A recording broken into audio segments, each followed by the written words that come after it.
Welcome one and all here to the K.O.E. Nation. How are we doing, all you beautiful people out there? I am your King of Extreme. One moment to make sure that you are getting the same beautiful audio that I am giving you, that I need to make. Excellent. So we have gathered, folks. Welcome to the K.O.E. Nation. Folks, I am your King of Extreme, Phil K.O.E., the man of the hour, the man with the power, the man too sweet to be sour while making the other podcast cower, the prince and potentate of the political parlance, the lord of the Scottish Highlands, and one damn handsome man, if I do say so myself. We got a lot of things to get into this evening, folks. We got some topics of the day. We got some K.O.E. content. We've also got a very, very special victory for a very special boy out there that happened just yesterday, and I reported on it, and we will get to that in its due time. Folks, thank you for being here at the K.O.E. Nation. We're going to get into the ever-going saga of the Young Turks versus Jimmy Dore, Kyle Kalinske, and now Glenn Greenwald's in on it. Glenn Greenwald's gotten himself in on the gig. So we will get into that. Also, Texas legislatures are fleeing Texas to Washington, D.C. In kind of a repeat of the Wisconsin protests from a few years ago, where legislatures left the state to prevent quorum, and it is to block the passage of a election integrity bill and election transparency bill. Hey, it is what it is, but we will get to that in its due time here, folks. So, but yes, the Young Turks, that happened. Hang on one moment.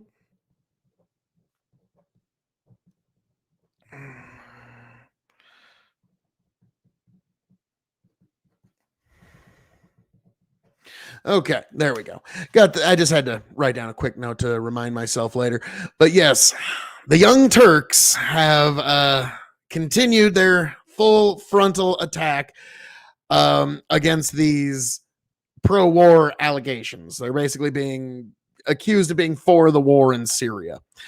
And Cenk has some pretty damning footage against him where he's saying, "Oh, Obama, you need to respect that red line and start bombing." That ain't good, folk. That ain't good. But where I kind of draw the line, have to put the hammer down, is when they say Glenn Greenwald is not a journalist. Glenn Greenwald is among one of the greatest journalists of our era. He will go down as one of the greats. Whether you love him or hate him, the guy fucking digs. He was the one who cracked the NSA story, which will go down as one of the most fundamental shifts in our knowledge of statecraft in 100 years. So the idea that they're going to, to me, that's reaching. That's desperation. They're saying that Glenn Greenwald is not a fucking journalist. I mean, he is the journalist. If you were just going to okay, if you can only listen to one journalist, you're only allowed to listen to one actual factual, the old school style of journalist. Now, to me, folks, what's happening here, what's happening with you, what's happening with me, what's happening with all of us is actually a form of journalism. When you in the comments, when you in the live chat say, "Hey, Phil, did you hear about this? Or have you heard about that? Or this just happened in Texas, or this is going on in South Africa, or this is happening in Cuba." That is the 21st century real journalism. I'll get into it later, but Destiny just dropped a video today where he had one of his worst takes ever, where he just said independent media just needs to be done away with. And I'm not saying that with any hyperbole. He just said we need to do away with all independent media. And I'm like, wow, what an awful, awful fucking take, Destiny.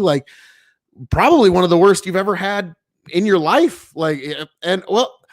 Hey, Yanked Up Podcast. Welcome to the show, sir. Welcome to the show. For those who do not know, you need to check out this particular individual right here, Yanked Up Podcast on YouTube, just like it says right here on the screen, Yanked Up Podcast. He's a good guy, salt of the earth fella. He does a lot of grilling videos, and just a really nice guy. I really can't give the guy any complaints, and it's usually just him and his buddies. And whoa.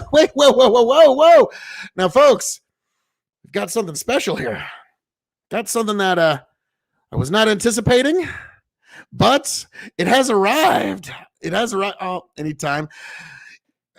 I believe, yes, the fourth guest in K.O.E. Nation live stream history. I am joined by the one, the only, the indomitable, the man of Dads Worldwide, the man of Dads International, the man of Dads Intercontinental, the man of Dads Foreign and Domestic, Dads Worldwide's very own, Brendan. Welcome to the show, sir. Thanks for having me. Marvelous. Great introduction.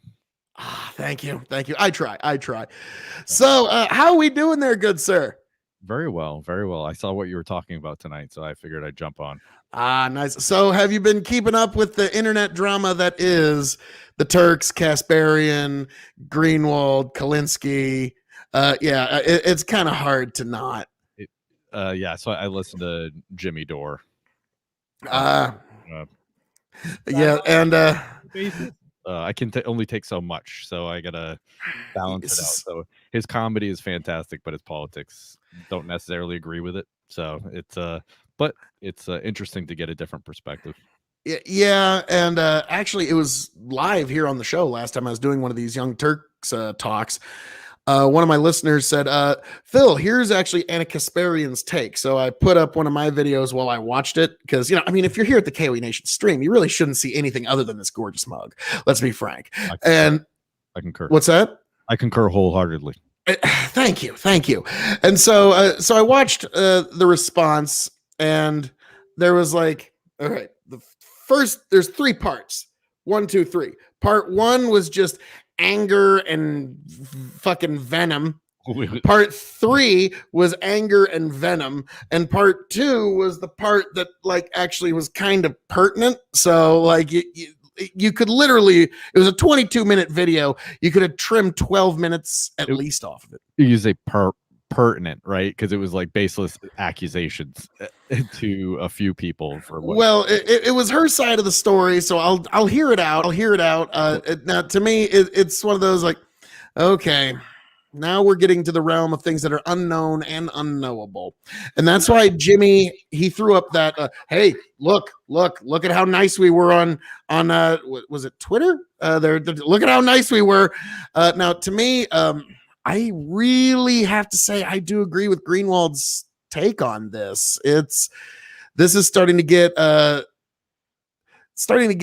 of weaponized. Alesto TV, it's the Young Turks. So can you even really take them We're not taking them seriously, but this is very indicative and very representative of the times we live in. So it's worthy of discussion.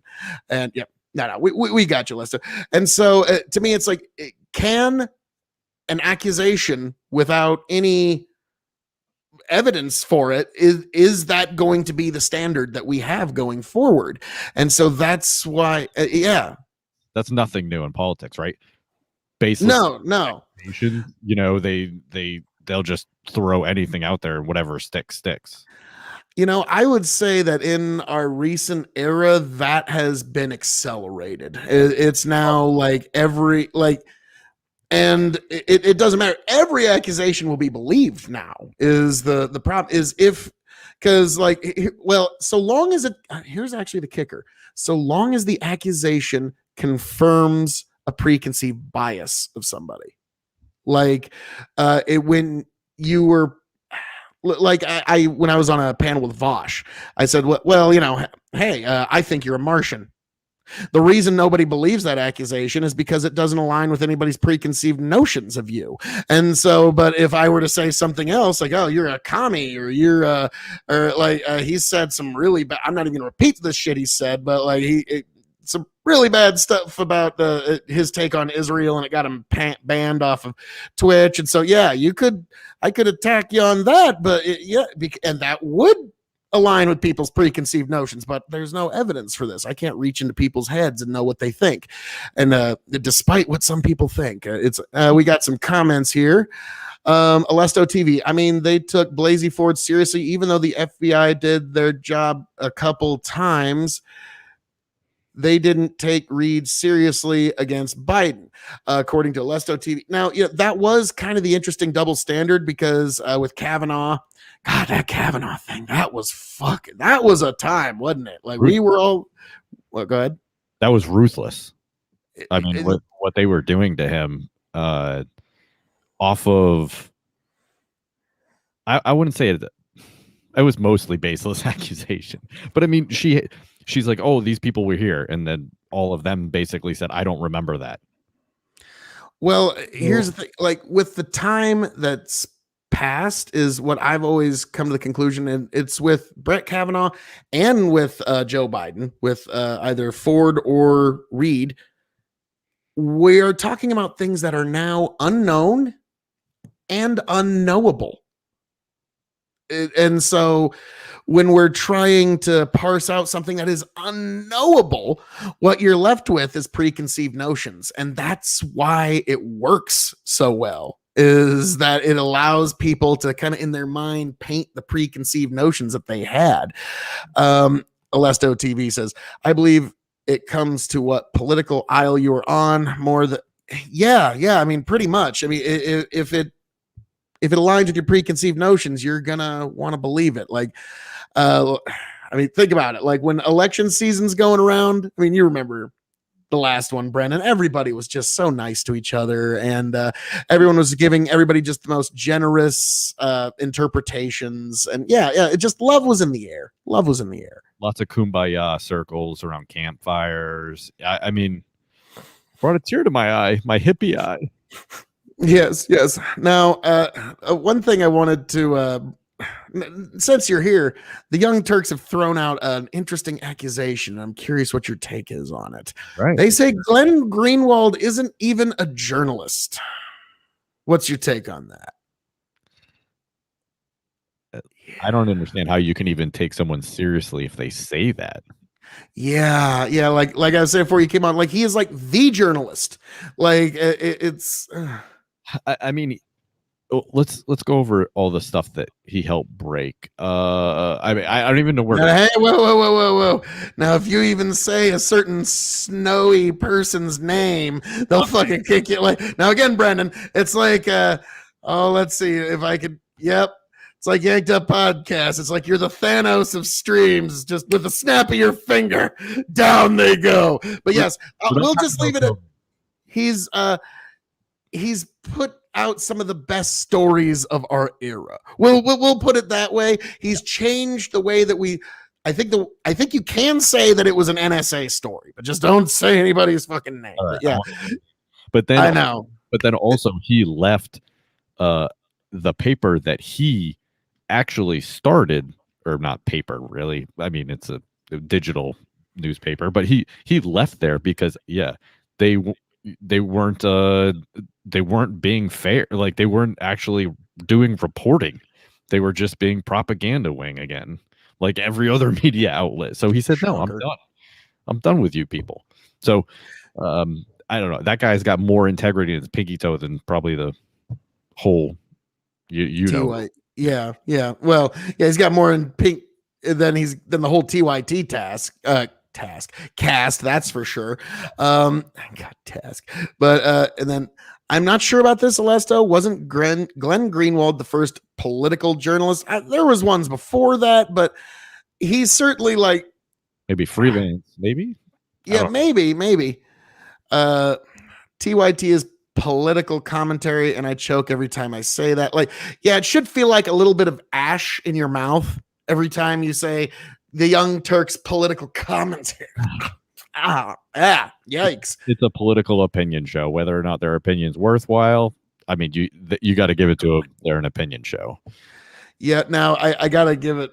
So it was pretty funny when Rachel Maddow, to get out of her lawsuit with One American News, she basically admitted, no, I'm not news. It's all bullshit. She broke KFAB right there in court, like, which is where everybody breaks KFAB. Like, nope, this is all bullshit. It's totally all horse shit. Please don't make me pay a bunch of money. No, I'll say anything I got to say. Yep. No reasonable person would take her seriously, were the words. truest thing that has ever come from Rachel Maddow's sphere of influence ever. Truest words. Yeah, and so they said that Tucker Carlson was using the same excuse during his lawsuit. And they said that they were saying, I think Jimmy Dore was saying that I'm just gonna look at you with a gape mouth, like look of awe while you say the story. Yeah, so it said Rachel Maddow actually copied Tucker, but the case is actually Tucker copied Rachel Maddow because Maddow's was first, I guess. Yeah, or no, it was either Tucker or Hannity. I forget what one of them went to. Okay. I was gonna say like one of them had to do this to basically like, all right, fuck you, I'm not paying out. So and funny enough, when Vince McMahon broke kayfabe, it was in the courtroom before the New Jersey State Athletic Commission saying, okay, all right, it's all bullshit. Don't tax us no more. Yeah. It's always that court. That's where shit'll come out, unfortunately. Jesse West also. Check this guy out, Big Buck and Empire. This Thursday, we got some pretty interesting stuff to get into on Thursday. We're going to get into Trump suing Twitter. We're going to get into some pretty interesting local stories about everybody at a Burger King just quitting, walking out. They put on the sign, we quit, fuck you, we're done. And they left. And the Burger King in Lincoln, Nebraska is still closed. We don't have anybody. But Jesse West says, Glenn broke some of the biggest scandals and stories we still talk about today. Like him or not, must respect him. And I don't agree with all of his politics. I don't. But you got to respect the guy's journalism, if nothing else. My God, Brendan is on Tucker. I know. I was just mentioning the case. No, I mean, it was just from my gate mouth, just like, I can't even believe what I'm hearing right now. Look on my face. He thought you had made it onto Tucker Carlson. Do you suppose he does that in the mornings when like he's got his morning coffee or something? Just like, yeah, like just he's standing in the shower, just thinking about life. He goes, that's perfect. That was perfect. Yes, perfect. But oh Lord, now. So wait a second. So I gotta ask, why aren't you talking about Aaron Mate as well? Because the Young Turks actually named Aaron Mate as a Russian agent.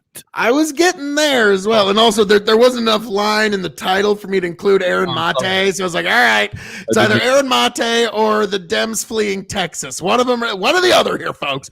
And so, but yeah, no, Aaron Mate, he is, as Arn Anderson would say, the cause of all this.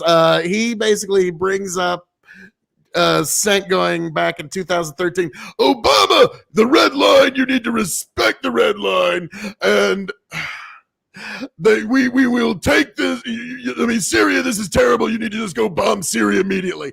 And that's the thing. Obama was his guy. Sank loved Obama. I mean, that was just, the wind beneath his wings, and he didn't want him to look weak, and he was willing to compromise every principle just so Obama wouldn't look weak. And when you compromise your principles, it does come back to bite you eventually. Yeah, but what lefty wasn't on that train? Well, all of the left before Obama was elected. Remember, they were all anti-war, and then suddenly Obama's elected, and the anti-war left just vaporizes into thin fucking air.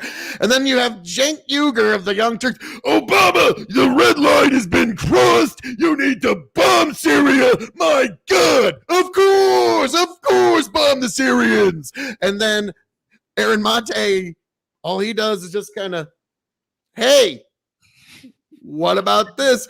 You're a Russian agent. You're paid by the Russians. You're a spy. You're an awful person. You're the worst piece of shit. Tell him, Anna. He's awful. He's the worst piece of shit ever. And yeah. And then they go, and that's quite a accusation to call someone a paid agent of a hostile foreign power is I think they probably should have thrown some allegedlys in there. I don't think they did, though. So, I think Aaron, probably, I forget if it's libel or slander, which one it is, but I think he's got a pretty decent case there if he wanted to push it. Oh, absolutely. I mean, again, another baseless accusation, I mean, especially waved at someone. Well, we know why they waved it at him, because he was one of the journalists that actually from get-go basically said that the Russiagate was absolute BS, and he was right. So he was vindicated in the end, but yeah, big time. Now you got to remember though, the Russiagate was like the fucking life force that like kept people like the Young Turks alive. Like the Russiagate was their only hope, and so same thing. Yeah, and so yeah, all of them. Oh god, Rachel Maddow is all she ever fucking talked about. It was still blaming Russia for stuff. Oh, I'm sure. Which is so funny that the Democrats are now the neo-McCarthyites, which is too funny. Now, also, this is one of those politically incorrect things that you're not really supposed to mention, but Joseph McCarthy. History calls him a fucking Looney Tune, and they're like, crazy guy who thought commies were everywhere. How crazy. Turns out when the Soviet Union collapsed and we actually got to look through their records, turns out there was actually Soviet agents within the State Department. Huh? Who would have fucking thunk? All over the government. Also, it turned out that the Soviet Union considered Ted Kennedy an asset. Yeah, they considered him an asset, according to their own documentation. Folks, you can Google this yourself and find that it's quite verifiable. Yeah. So whether he was a useful idiot or an active asset, that's for you to interpret. But yeah, I will let you go deeper into that. But Alesto TV says, please, Dems, leave my beloved state of Texas. Well, the thing is, they're trying to keep quorum from happening so that this new election integrity bill can't get passed, because God knows we all hate having greater transparency, accountability, and integrity in our elections. That's just fucking horrible. Shame be that. Why would literally one of the things the bill does is allow more observers, which that's a good thing. Fuck me. Alesto TV says, Obama doesn't look weak, laughs in Benghazi, Fast and Furious spying on a rival, and more. Yeah, there's that. There is all of that. So, yeah, folks, and people wonder why people are becoming a little cynical nowadays.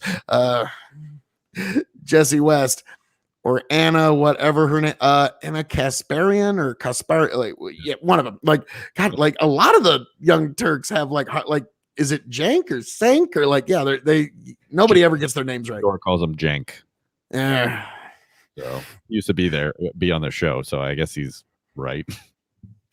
Alesto said, didn't Pelosi say Trump was a Russian agent while he's president? I'm sure she did. I'm sure. Like, now, granted, Pelosi's gone in 2 years, so all I have to say to that is na na na na na na na na.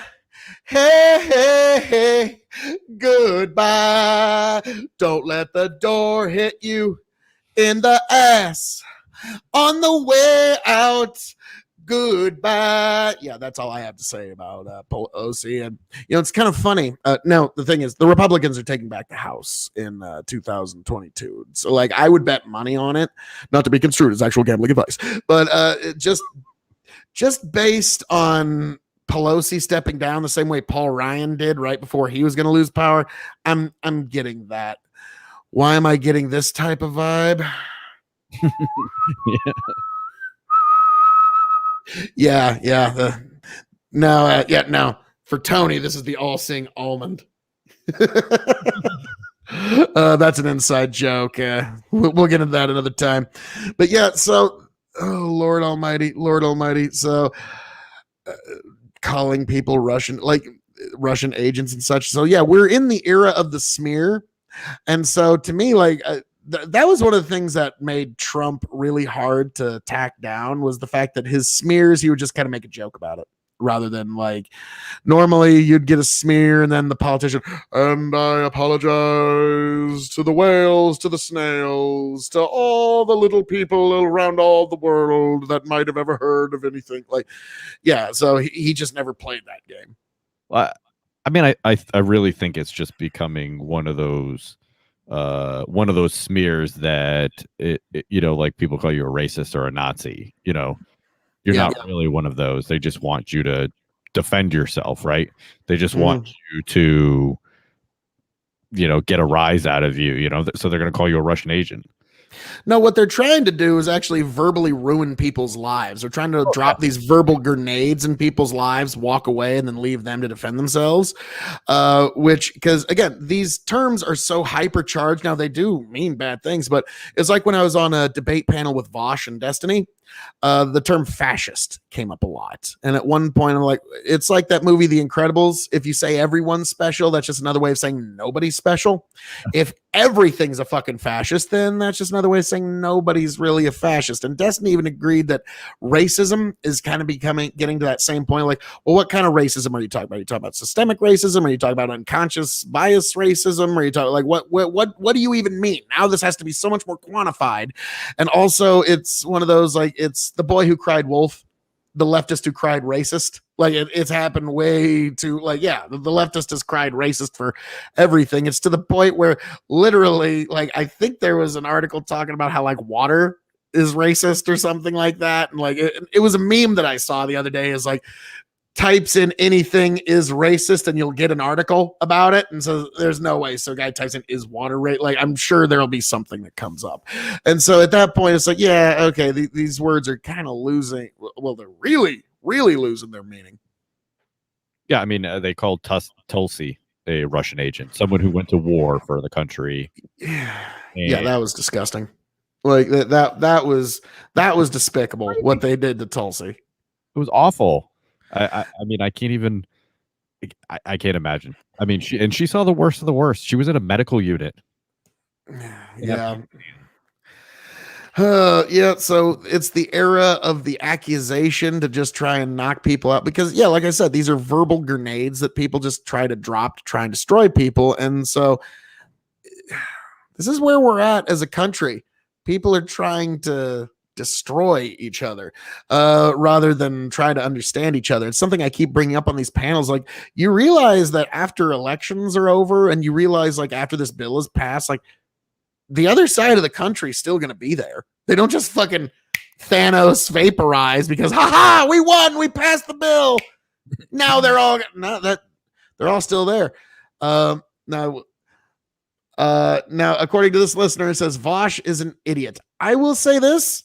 When I was on a panel with him, much like George St. Pierre at the end of Matt Hughes' fight, he goes, I am glad you won the fight, Matt, but I am not impressed by your performance. And that was my my general take on Vosh. Like, I am not impressed by your performance. Like, I was able to, like, I didn't do much on that panel because I knew people were there to see Destiny and Vosh clash. So I was like, I understand show business and what people are there to see. They wanted to see these two go at it, but I sprinkled myself in when I could.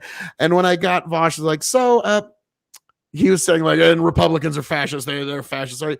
What percentage of Republican voters are fascist in your opinion? Well, how many of them voted for Trump? Oh, gotcha, motherfucker. Gotcha. Oh man. All righty then. So yep. At that point, it's like, all right, he's not even using useful terms. He's just here to play.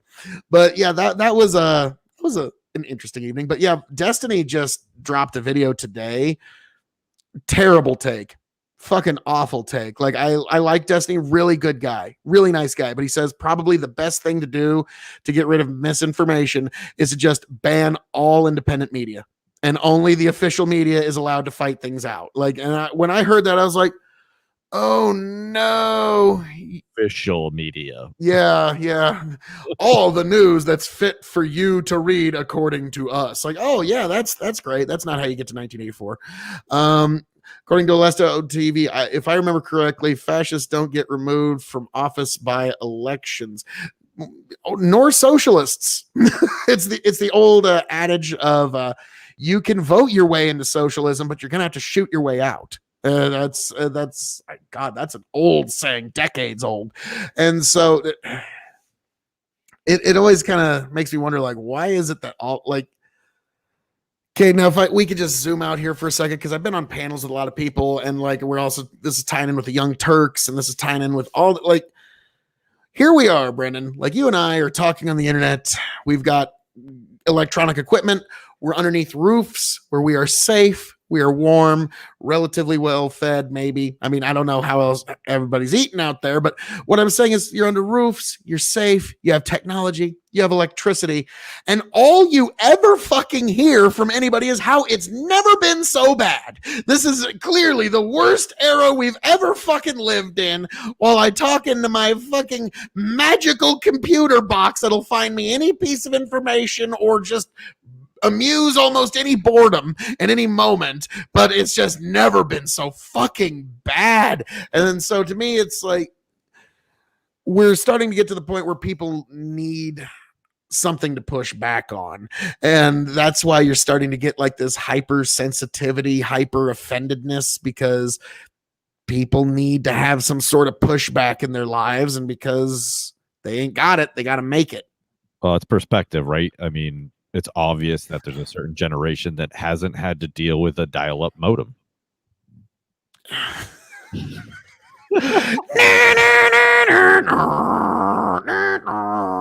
Yeah, could you imagine trying to do these panels on that shit? Like, there'd only be 2 people in there at any given time. Everybody's dropping out. Mom, fuck Mom, you. hang up the phone. Mom, hang up the phone. Mom, I need to make a phone call. Are you still online? Mom, no. I need to pwn the libs. Like, yeah, like, no. What does that even mean? Yeah. You shouldn't have dropped out of school. Like, yeah, that would have been trying to do a Twitch panel on America Online. Yeah. Your messenger would be popping up. Ding. Ding. Oh, God. Let's see. Alesto says, hey, my Chick-fil-A sandwich filled my stomach up today. Yay, capitalism. Unless it's a Sunday. Then that Chick-fil-A sandwich ain't going to fill up your tummy. I remember on the internet, and my mom does a call. Yeah. That would be using a, yep. Because I remember one of my buddies, they had one where the phone took priority. I had the one where the internet took priority. So, yeah, mom and dad really loved that one. Like, get off the internet. I don't want to. Get off the fucking internet. Need to make a... And this was before cell phones. So, it was the only phone line in the house. So, like, man, like, kids don't even know the struggle. Like, they think having one phone charger is the struggle. No, they don't know. Now, here's an interesting one. Check your email. Yeah. Now, it was about 4 or 5 years ago. I asked some kids who were 21. It was a dating couple. They were distant relatives. So I asked them, do either of you even remember or have a concept of a world without the internet? And they didn't. Oh. They had no, which is a very sobering thought. It's like, yeah, like I'm like Brendan, you and we're gonna be some of the last motherfuckers rolling around in a wheelchair in the old folks home. I remember when there wasn't even an internet. Sure, Grandpa, like there was never an internet. Like, jeez, like I we had to actually hang up the phone. Yeah. Oh, now this is one I read this one in a meme where it talks about, they used to send me Netflix DVDs in the mail. And so this little girl like hunches over, acts like she's got a cane, holds her bag. When I was younger, they used to send the internet in the mail. Like, oh God, that's how we sound to these kids. And I actually figured out what is the oldest sounding sentence to a child. If you're talking to a young child, this is the sentence you can say to make yourself sound as ancient as the fucking hills. When I was your age, this was all cornfields. Like, yeah, you will sound as ancient as the fucking hills and the skies. It's the funniest thing because my grandma did that to me when I was a kid. And I was like, God, how old are you, Grandma? And then I was driving around with my daughter one day and I said the same thing. Like, oh no. Shit, it came around. Alesto TV. The Zoomers probably don't know what a floppy is or how much it holds. You know, they're gonna think a floppy is something that you use like Viagra for to fix. Like it's like 5 megabytes. Yeah, maybe if that. Oh, that's one of the good ones. And also, you're always living in fear of the data just being wiped out for no fucking reason. Like maybe you like stored it tilted wrong or something, and it's just gone forever. And yeah, that's why. Your first computer. Oh God, I can't remember the model, but yes, it accepted floppy and hard disks. Yep. Yep. And it had a slot so we could install a CD-ROM when it became more popular. Whoa. See, I know. that was much better than that. We got an Apple II GS, and that accepted both the hard and the floppies. And I remember we had two, and both of them would only work past like the second level, or up to like the third level, and then it would just go haywire. It didn't matter. Like it would just it was too much for the processor. The processor's like, you're not supposed to go this far. Yeah, I remember my dad at the farm, he got one computer at the office first before it became a big, it was one of the first computers in the town.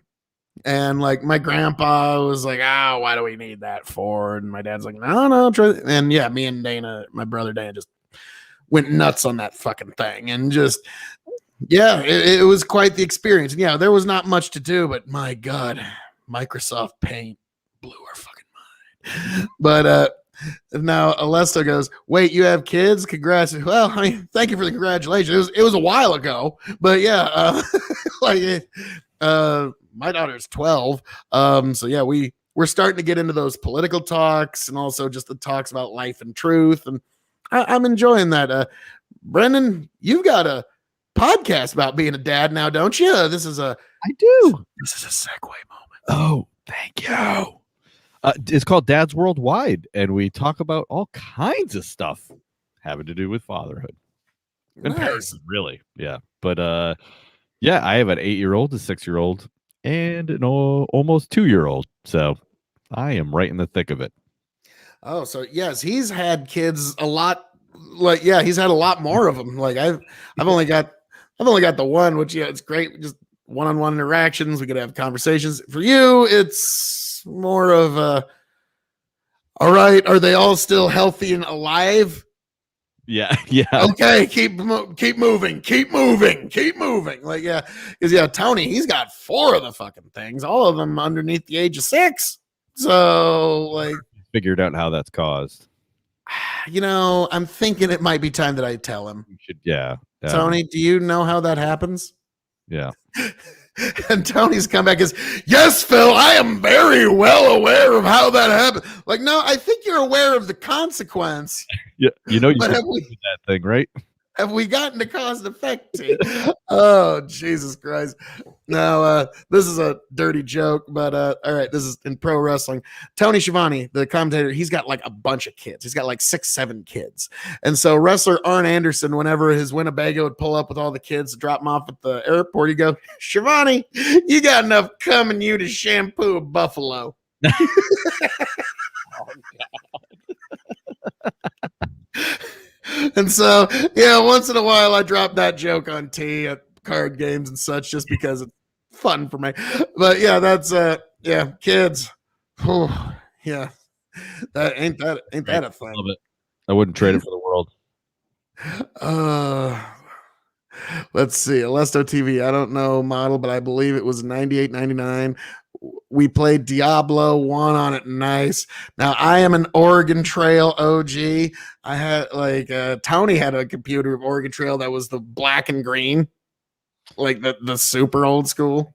Yeah, so he probably had like a Commodore 64. I think Commodore 64 and Apple, the Apple II GS, I think we got those in man, I was still in grade school. So that had to be like in the 80s, like the mid 80s. That, and yeah, man, I just remember my cousin having the Commodore 64, and then I remember the Atari people. Okay, I'm old. I'll say my first gaming system was a regular Nintendo. So that was, yeah, what can I say? And I'll just get to this one. Thanks for coming, Hellish Bunny. The only thing I love more than God is the Second Amendment. Well, God bless. Well, you've come to the right place. The K.O.E Nation is the home for you. Welcome, welcome. It's awesome. And yeah, Second Amendment, fucking awesome. I love it. And yes, Biden, man, I mean, if he does pass any gun control, you're going to see so many people have unfortunate boating accidents at Lake Whatchamacallit. The boat tipped over and all the guns went right into Lake Whatchamacallit. It was the damnedest thing. So winky face in a video game. I like how that's the new allegedly. Like that's the 21st century allegedly in a video game. Like it just absolves you of any horrible thing you said. It's just fucking like it's the funniest thing. I mean, is he gonna do gun legislation? I mean, I feel like he's too busy with the K.O.E witnesses. So I'm not sure. I'm taking, precedence.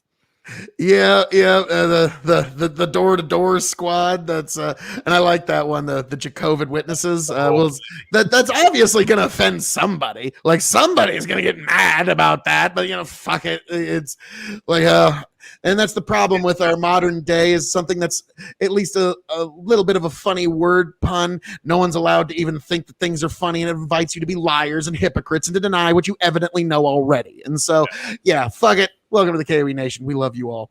I played Oregon Trail in school. Yeah, I think we all did. That's kind of funny. Like everybody's got that experience of we all played Oregon Trail in school. Like I think that's the one last common experience that most Americans have is playing Oregon Trail in school at some point. Still have your Atari work? Oh, man. Yeah, like that's crazy. Fucking yeah. Now, well, the thing is, those old systems, you could just beat them up. I knew a friend of mine who his old Nintendo, literally his brother threw it at him from a second-story window.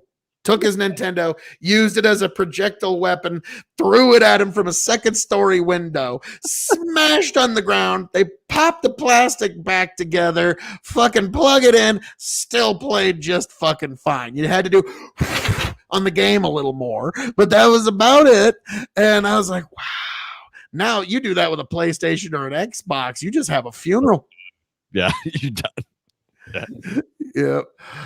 Grow the farm up. Just hanging out, playing Nintendo 1993. Excite Bike. Holy shit. One of my favorites. I was awesome. I loved it. I loved Excite Bike, but the problem is so did both of my brothers, so I didn't get to play it that much, but the ending little song was so satisfying. I don't know how you remember that. How could I ever forget that? Like that was the fucking when you had that little song playing, you felt like you fucking accomplished something, motherfucker. Like I'm gonna say Contra and Tecmo Bowl were probably some of my favorites. Mega Man, I love Mega Man. Nice. Yeah, that was great. Now this is one that I really liked, but it was not it wasn't well received. The Spy versus Spy Nintendo video game. I fucking loved that shit. And it was not very well known. It wasn't well received. Yeah. But that's what I loved about Nintendo is they had all these independent game makers that were making crazy ass fucking games. It's not like today where, it's like Skyrim. It's like it's going to take us at least 46 years to make the sequel. And we might, yeah. You're all going to be dead by the time we actually release the sequel.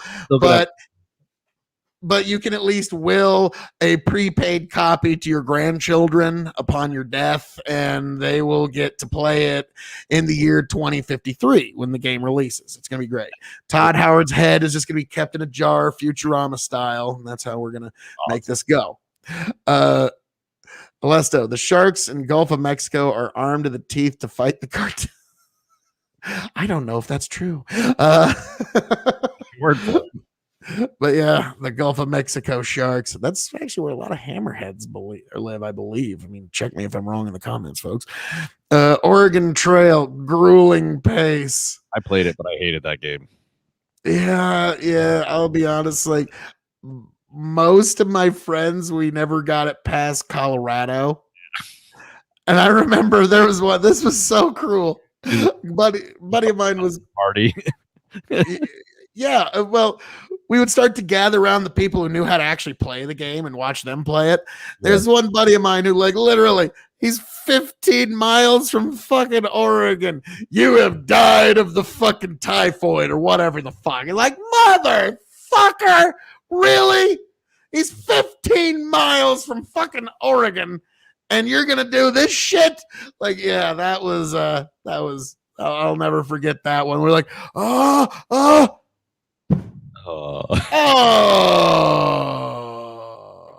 God damn it. Molesto says about his Atari, maybe haven't plugged it in a long time. I guarantee you, if there's not corrosion on the fucking plug-in, it'll probably still work. Can you imagine plugging that in and just seeing how ghetto it is, like compared to what you're used to now? Yeah. I miss the 96 Legacy of Kain. That is a real game I remember and loved. Yeah.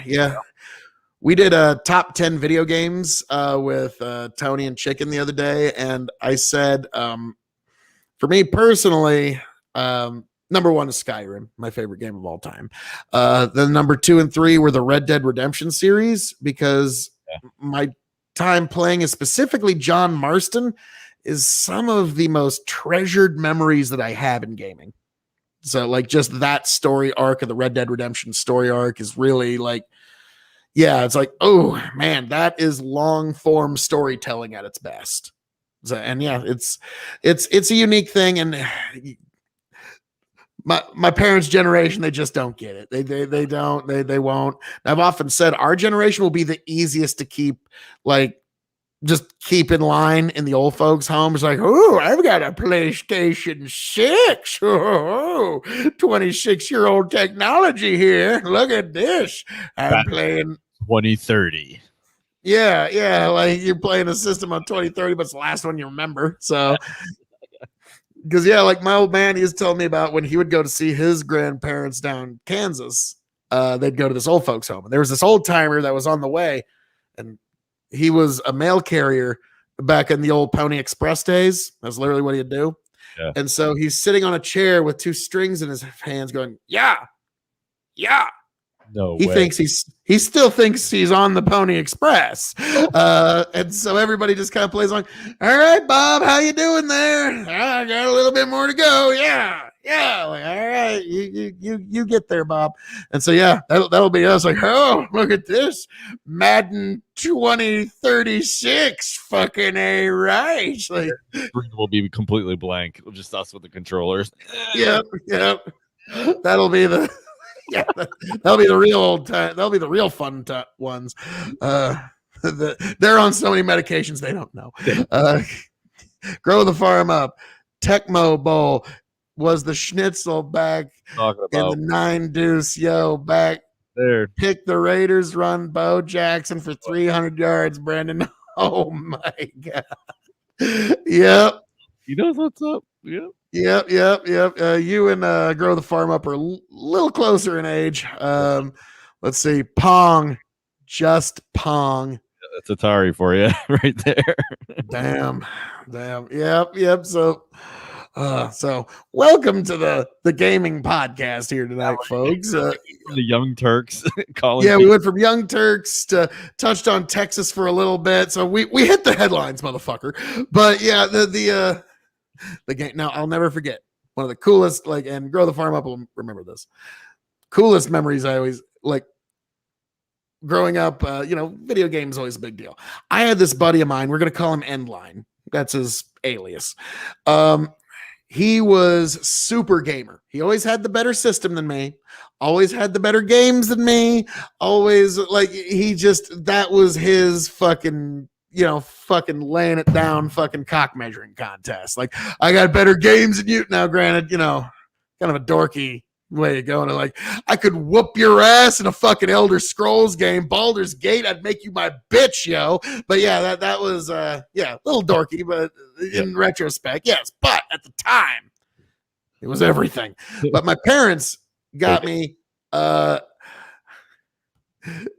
Nexus Kingdom of the Winds. I don't remember that one. Tony, he was into the PlayStation before anybody. Like, he had a PlayStation 1. Okay, like he was dedicated to Sony from the minute.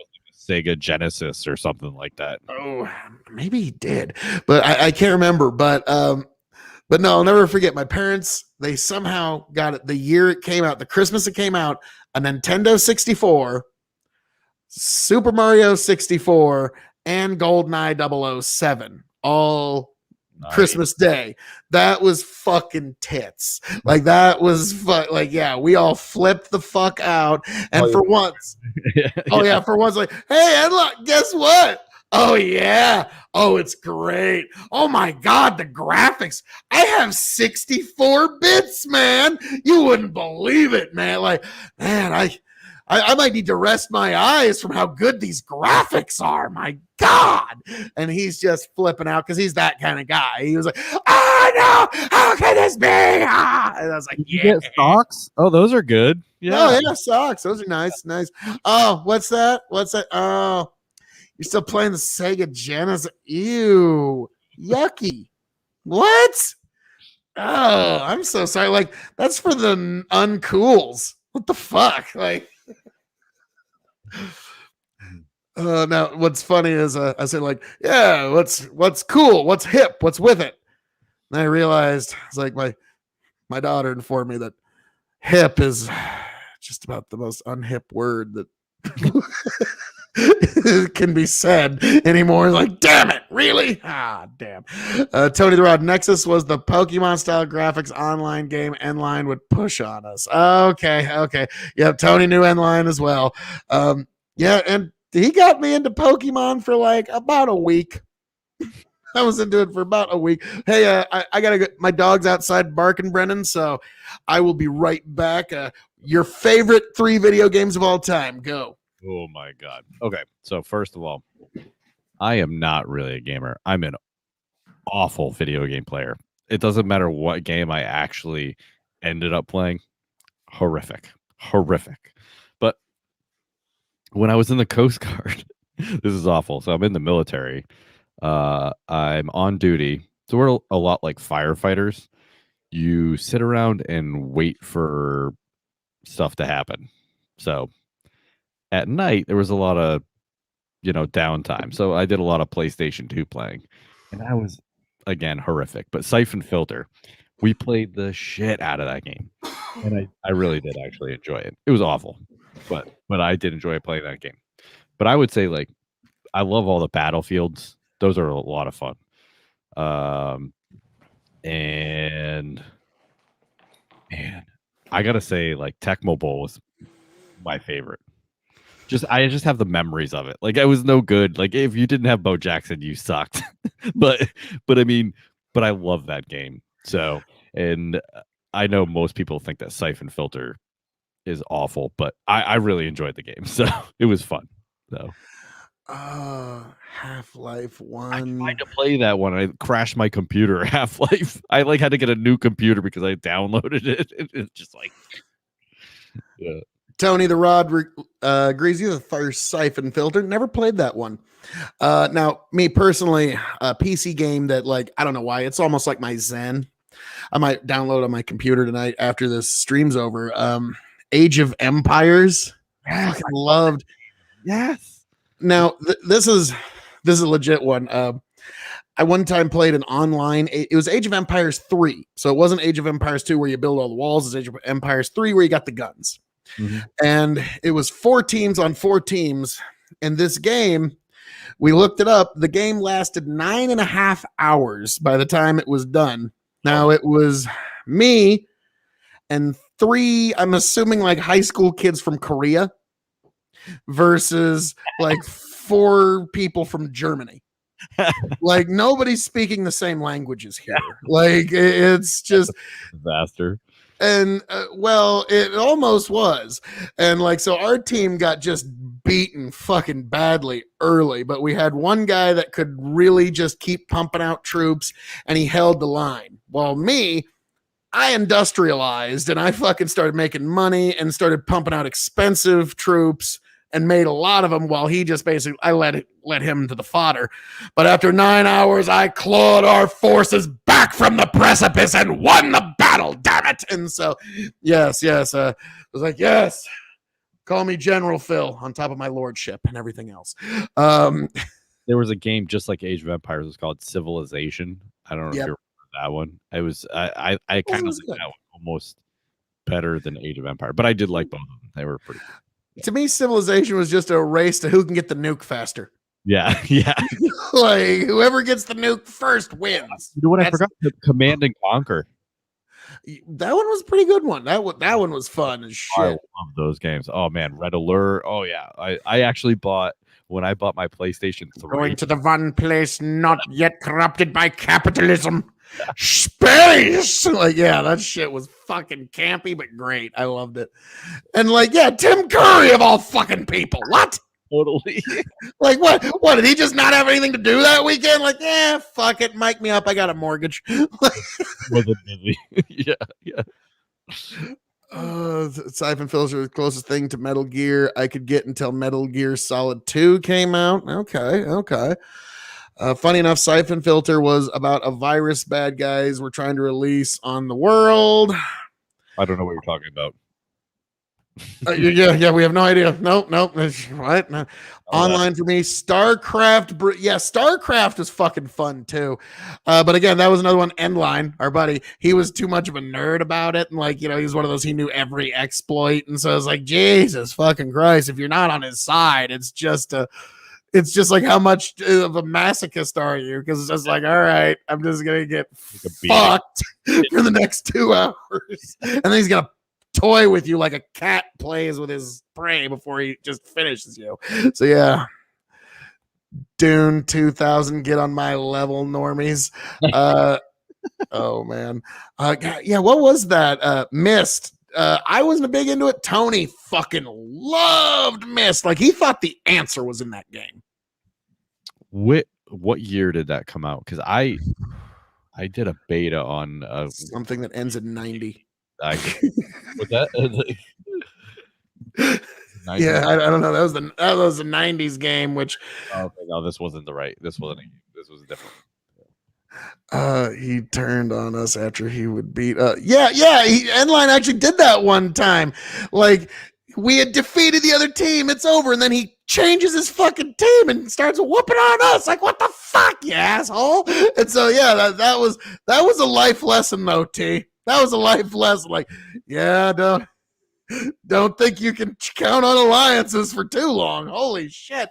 Like, yeah, Tony goes, Mist rules. Yeah, he loved Mist. I was like, so where's the monsters you get to kill? No. This is a game where you read books and occasionally solve puzzles. Okay. Sounds exciting. Now, here's the thing. You can get all of that in Skyrim now, plus killing dragons and flying and ruling the world. Like, oh, wow. Yeah, I can't imagine why they haven't made another Myst sequel. Because, yeah, fucking Skyrim just cannibalized that whole fucking 1995. And Jesse West, what he says, Cowboy Kids sucked, and that is Tony G's favorite or third favorite game.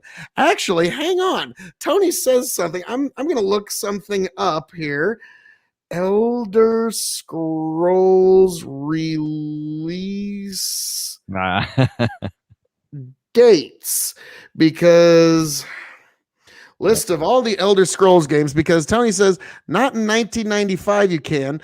The Elder Scrolls Arena was released in 1994. Elder Scrolls Daggerfall in 1996. So there were Elder Scrolls game, and yeah, the Elder Scrolls Arena was actually it was ahead of its time, but it wasn't like masterpiece like Skyrim is now. So yeah, these were open world games that were available at the time. T, I'm sorry. Cowboy Kid, Mist, Elder Scrolls wins again. What can I say? I'm sorry, T. I'm so sorry. It hurts me as much as it hurts you, I'm sure. Tony, Jesse West is a piece of shit. Wow. Okay. Jesse West, Cowboy Kids suck. Jesse West is a piece of shit. Well, tell us how you really feel. I Miss Ultima Online was a masterpiece. I don't think I've ever played that one. Okay, Tony goes, just checked, missed release 1993. Oh, okay, so you had to wait a whole 12 months for Elder Scrolls goodness. Now, the thing is, at that time, you could probably only pick between one game or the other. There was not going to be enough room on your hard drive for both. Was this a computer game or was this Nintendo? Because there was only computer. Yeah, computer. Yeah. There was no consoles that were going to be able to contain an Elder Scrolls or Myst game. It had to. And I remember the first time Tony played Myst was at the public library computer. So that is a very old fashioned sentence right there. Yeah. And so we went to the public library computer to plug in a CD-ROM game, and kids are gonna look at you like with wide eyes, like you just like horror. Like, did you just tell me to go out and churn butter? Like, what the fuck? I have a phone. Oh wait, this is even better. Yeah. 3.5-inch floppy for extra storage. Oh man. So yeah, if you had a game on a floppy, you were just living an eternal like, okay, when's it all gonna die? When am I gonna have an empty disc now? Yeah. And God help you if you had something magnetic even in the same fucking room as a floppy. So yeah. So I'll never like I was telling Brendan, Tony, I remember my first computer had a floppy and hard disk drive ready. Like, I was fucking balling. So yeah, that was a fun little look back. But yeah, so Tony, he thinks Myst is great. I always like to give him shit with Elder Scrolls. And then basically after 2002 when Oblivion dropped, like, that was it. Like, that's it. Like, that's basically you're getting to proto Skyrim. And when Oblivion dropped in 2002, Morrowind, what year did Morrowind drop? So Morrowind was a little bit before that. So yeah, gosh, I get it, but oh God. Here we go. Revolutionary Wrestling Podcast. Thanks for joining us tonight, Revolutionary Wrestling Podcast. I agree with Tony the Rod. Cowboy Kid is incredible, and Jesse is a paper chump.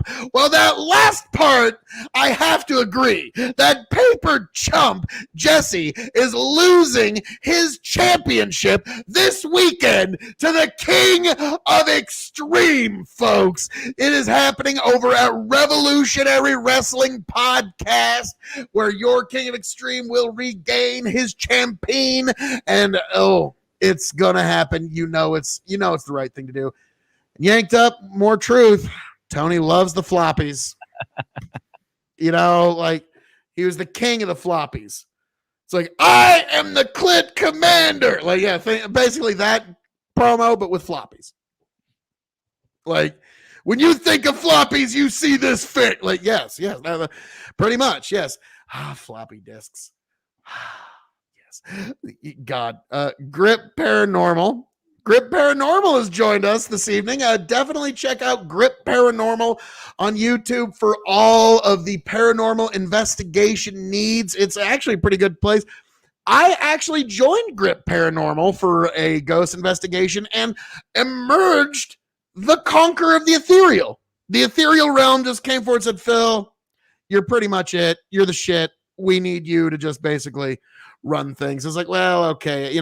I could do it as kind of a part-time gig. Like, I'm not going to full-time, but I'll part-time your shit. But yes, I'll be so it's kind of like, when they like make these grand titles for emperors, like, and the emperor of the kingdom, the conqueror of Austerlitz, the master of the, and so yes, like, I am the King of Extreme, the Lord of the Scottish Highlands, the conqueror of the ethereal. So yes, Tony goes, yes, Myst was an amazing game and graphics were on fire in 1993.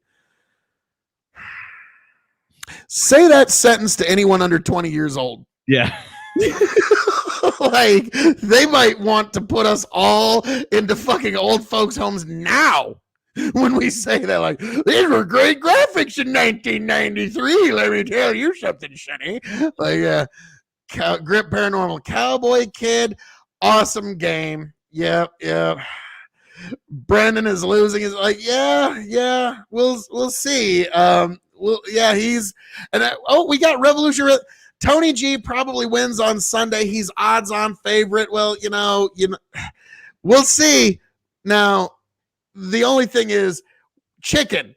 There's no way he's gonna win because I think we should make him predict before Saturday or Sunday or Friday. Make him predict on Thursday because there seems to be he always has the predictions down pat Friday, Saturday after a certain podcast comes out. I just wish I knew which podcast he was copying.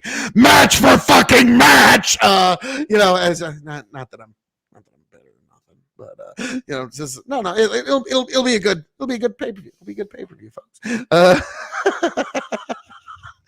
Hey guys, just got here. What's up? It's been crazy, Tony. Cowboy Kid sucks balls. Mist was the worst game in the 90s. I believe.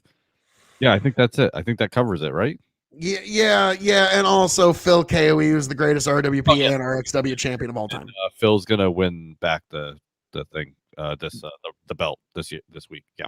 Thank you, Brandon. Thank you. So yeah, well, weirdly, Tony, Cowboy or Grip Paranormal and the Rev Rest Pod all stopped by while you were gone. It was the weirdest thing. Now, wow, Rev Rest Pod, thanks. Now, yes, yeah. Now, so Tony, yes. Now, that's so nice of you to say. And to Rev Rest Pod, thank you. You super fan, you. God bless. We love all of you. But yes, now getting back into it a little bit. Now, if you were going to have to listen to another Young Turks stream in the background, what video game would you play? Ooh. See, I'm bringing it all together, folks. Like it's all now, like it all makes sense. What's that? Zelda. It's like listening to Jeopardy. Like it's just like yeah. Oh no. Yeah, that would be a pretty good one. Yeah. That'd be a pretty good one. Oh man. To me, it would be, oh, wow, Alesto TV's got a good one. You are expecting a lot of me listening to you, but something that has super loud me. Like, I was thinking, he goes, super loud tunage. Doom? I was thinking something along those lines. Let's see. And that was like right before Doom. What are they? No, I'm just like, we got this other listener here, Pyramid 7. He's like, what the fuck? There, I showed it. What do you want? It's just, I'm like, come on now. Let's play nice. The first time you show up here, let's play nice. Come on now, Pyramid Music. God bless. Welcome on. We're, okay, is this about video games and sport? We're kind of going all over the place tonight. It started on... the Young Turks and Jimmy Dore. We got into Texas, their voting transparency bill, and the Democrats might be leaving the state to prevent quorum. And then it just kind of it went. And so yep, sorry. I'm off topic, bro. Yep, sorry. Nah, don't worry about it, man. Don't worry about it. Welcome. It's fine. I'm all about talking about weed. It's like making you pee in a cup to see if you smoke weed. If you fail, you're punished with no trial, no jury. Be in pain, you smoke. Like, to me, like, yeah, I'm completely for the decriminalization of marijuana and most drugs, really. To me, it's a personal and private issue. I don't think that's something that the state should really sanction an individual for, just for doing something to themselves. Like, to me, it's like, yeah. What's that? It's a personal choice. Yeah. I mean, and it's honestly a victimless crime. If I go there to buy weed, to smoke weed, who am I hurting? Yeah, I mean, other than like potentially yourself, but even then, like the state doesn't really have a valid interest in that, because it's like Scott Adams had a really good point the other day. He said, everyone's talking about let's make marijuana legal, and I understand that, but if you're going to try and say marijuana should stay illegal, you really need to answer the question, why is alcohol legal?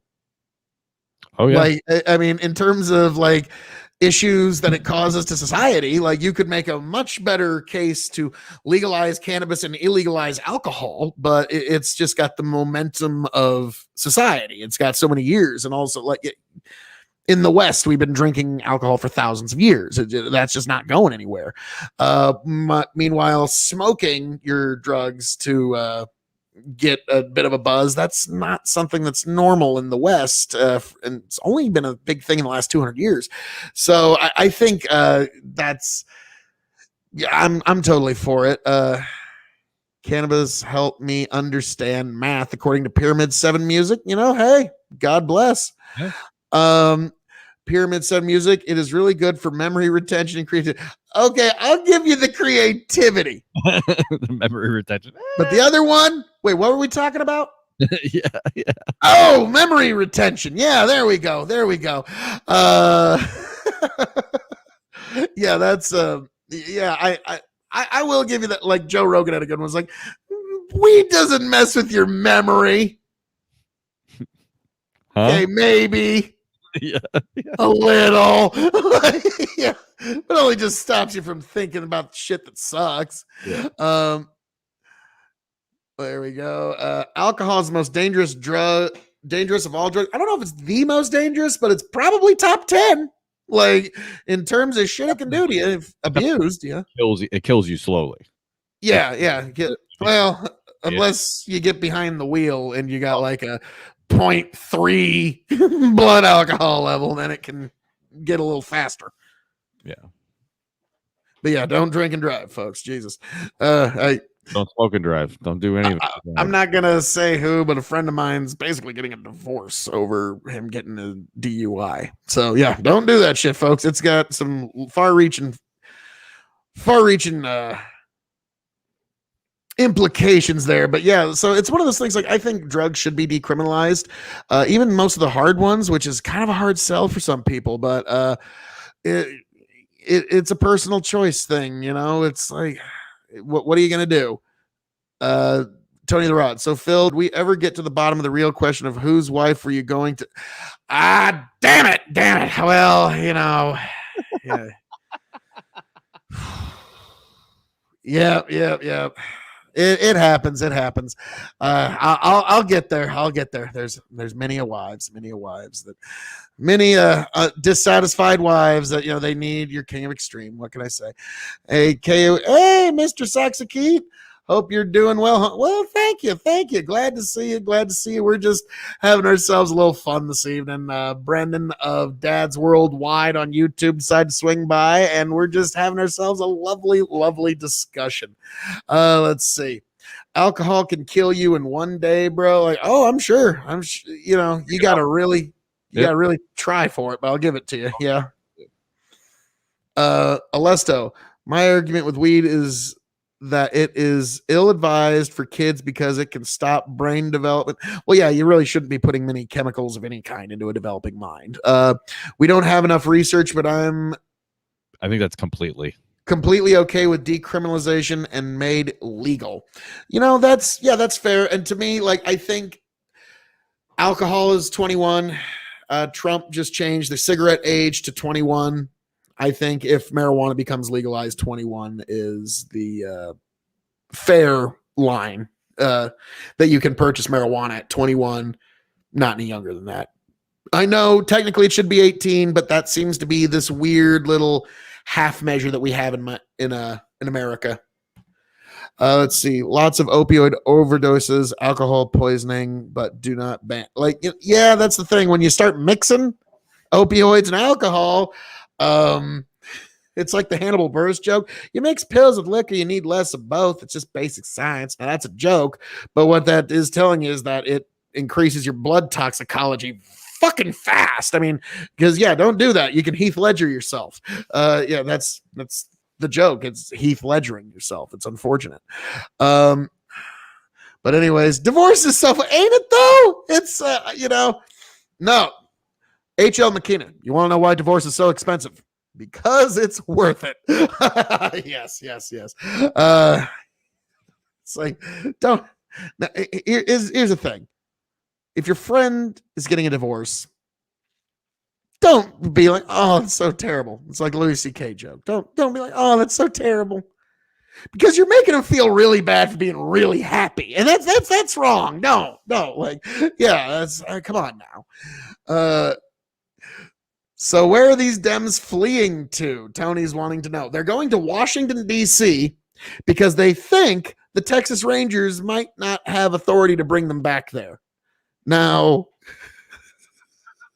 now, Brendan, you used to work on the border. Yeah. Have you ever encountered a Texas Ranger? I actually have not. No. Okay, I was because they have a heck of a reputation. I was about to say they're a little bit more enthusiastic than your average bear. Like, yeah. Like that's what. Like, I have no doubt there'll be some Texas Ranger just there in DC, like, open up, fuckface. Like, it's like, oh, whoa. I don't think you needed to add the fuckface. But yeah, so we'll see what happens there. They're trying to stop quorum, but in the end, this election integrity bill is going to pass. It's going to be the law. And, to me, like, when you're going over the things that are in the law, it's like it makes more observers be there when the ballots are being counted. I'm like, well, fucking good. Like, don't we want more transparency? Like, who wants less? Kids these days, the human shield. I don't know what any of that means. Pyramid Music says, I smoked since I was 12. It made me stay home and learn something like music, art, and girls. Well, worth it. Hey, art and music, who knows? But learning how to talk to a girl, that is an important skill. If you can get that by the time you're a teen, you're already ahead of the curve. So yeah, that's just being able to talk to girls is I'm so glad she's gone, but I miss the kid. Why is divorce so expensive? Because it's worth it. K.O.E. Nation 2021. Thank you. Yes. That's really all I want to get to is that, like, because that's originally an H.L. McKenna quote, but I just want to get to that point where, like, smart sounding things are attributed to me, whether I said them or not. Like Mark Twain. Like, there's a bunch of shit that, like, Confucius actually said that gets attributed to Mark Twain and Albert Einstein all the time. So it's like, yeah, that's all. Like, no, that sounds pretty. Phil clearly said that, right? So yeah, like, that's where you want to get to. So thank you, Alesto TV. You'll always remember where you were the first time something smart sounding was attributed to you when you didn't say it. It's like, nice. It's a great feeling. What kind of cat? I wonder what the cat was. Will Smith and Will Ferrell have the same problem, Phil. I get it. And their problem is that they don't have enough Phil K.O.E. to copy from. Like, I get calls from them all the time, like, Phil, I mean, what do I do here? What movie do I take? And I'm like, all right, hang on. I got The Rock on the other line. Can I call you back? Can I call you back? I'm not gonna call him back. So hey, Rocky, how we doing there? I like your show. I said, well, thank you. God bless Pyramid 7 Music. K.O.E. Nation is the only place to be. Right here, it's just, where else could you possibly hope to achieve this kind of high level Socratic big brain content other than here at K.O.E. Nation? And don't worry, folks, we are a complete open border policy. All are welcome. So long as you're just cool and chill about it, you're welcome. So many memes. Yes.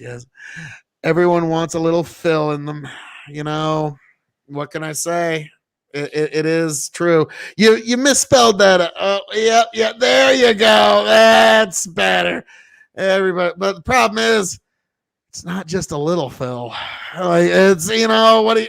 Hit you with the girth. It's kind of like a Lay's potato chip. You can't take just one. You just need more and more. Like, it's like, so. I understand. But we're all just human. I don't want to deprive people. The real cat, there is plenty of the other for a second. Waka. Yep.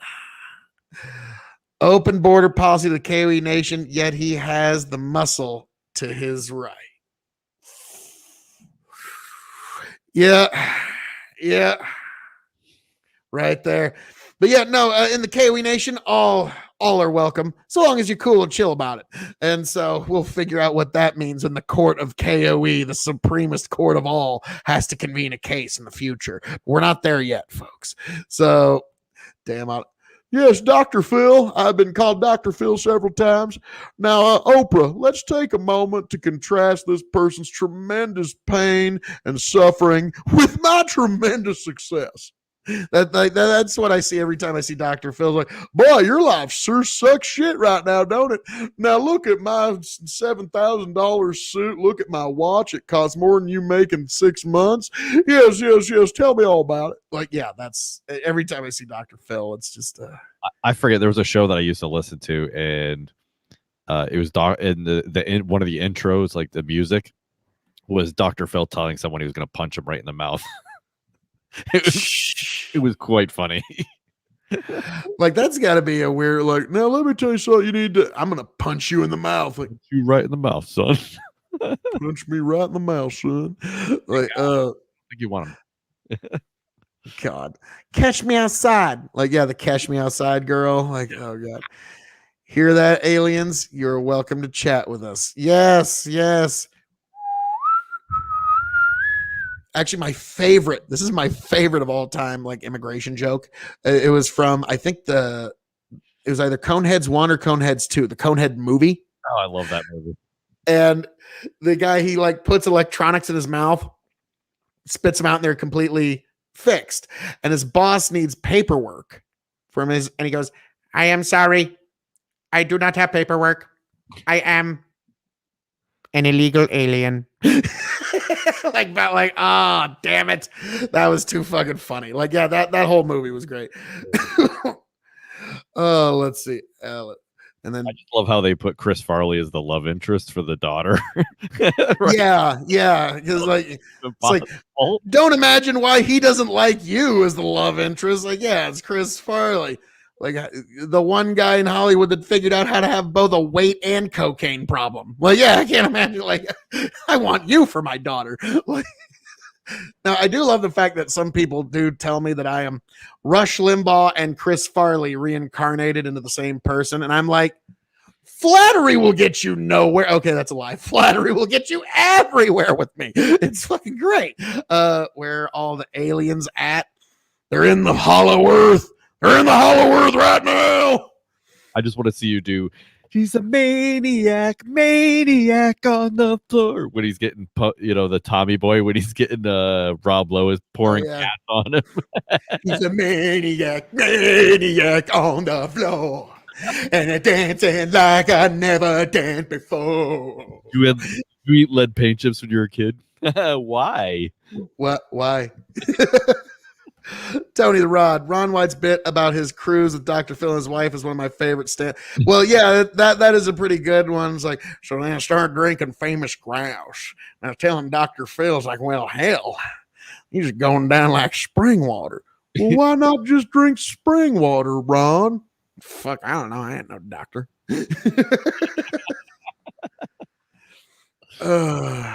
Oh, that's rule. Heck yeah. He says, I can see Chris Farley, but not Rush. Well, let me tell you something. Here at the EIB network with Rush Limbaugh, the one place where you meet and exceed all audience expectations on a daily basis. I am your lovable fuzzball, the beacon of truth, El Maha Rushy.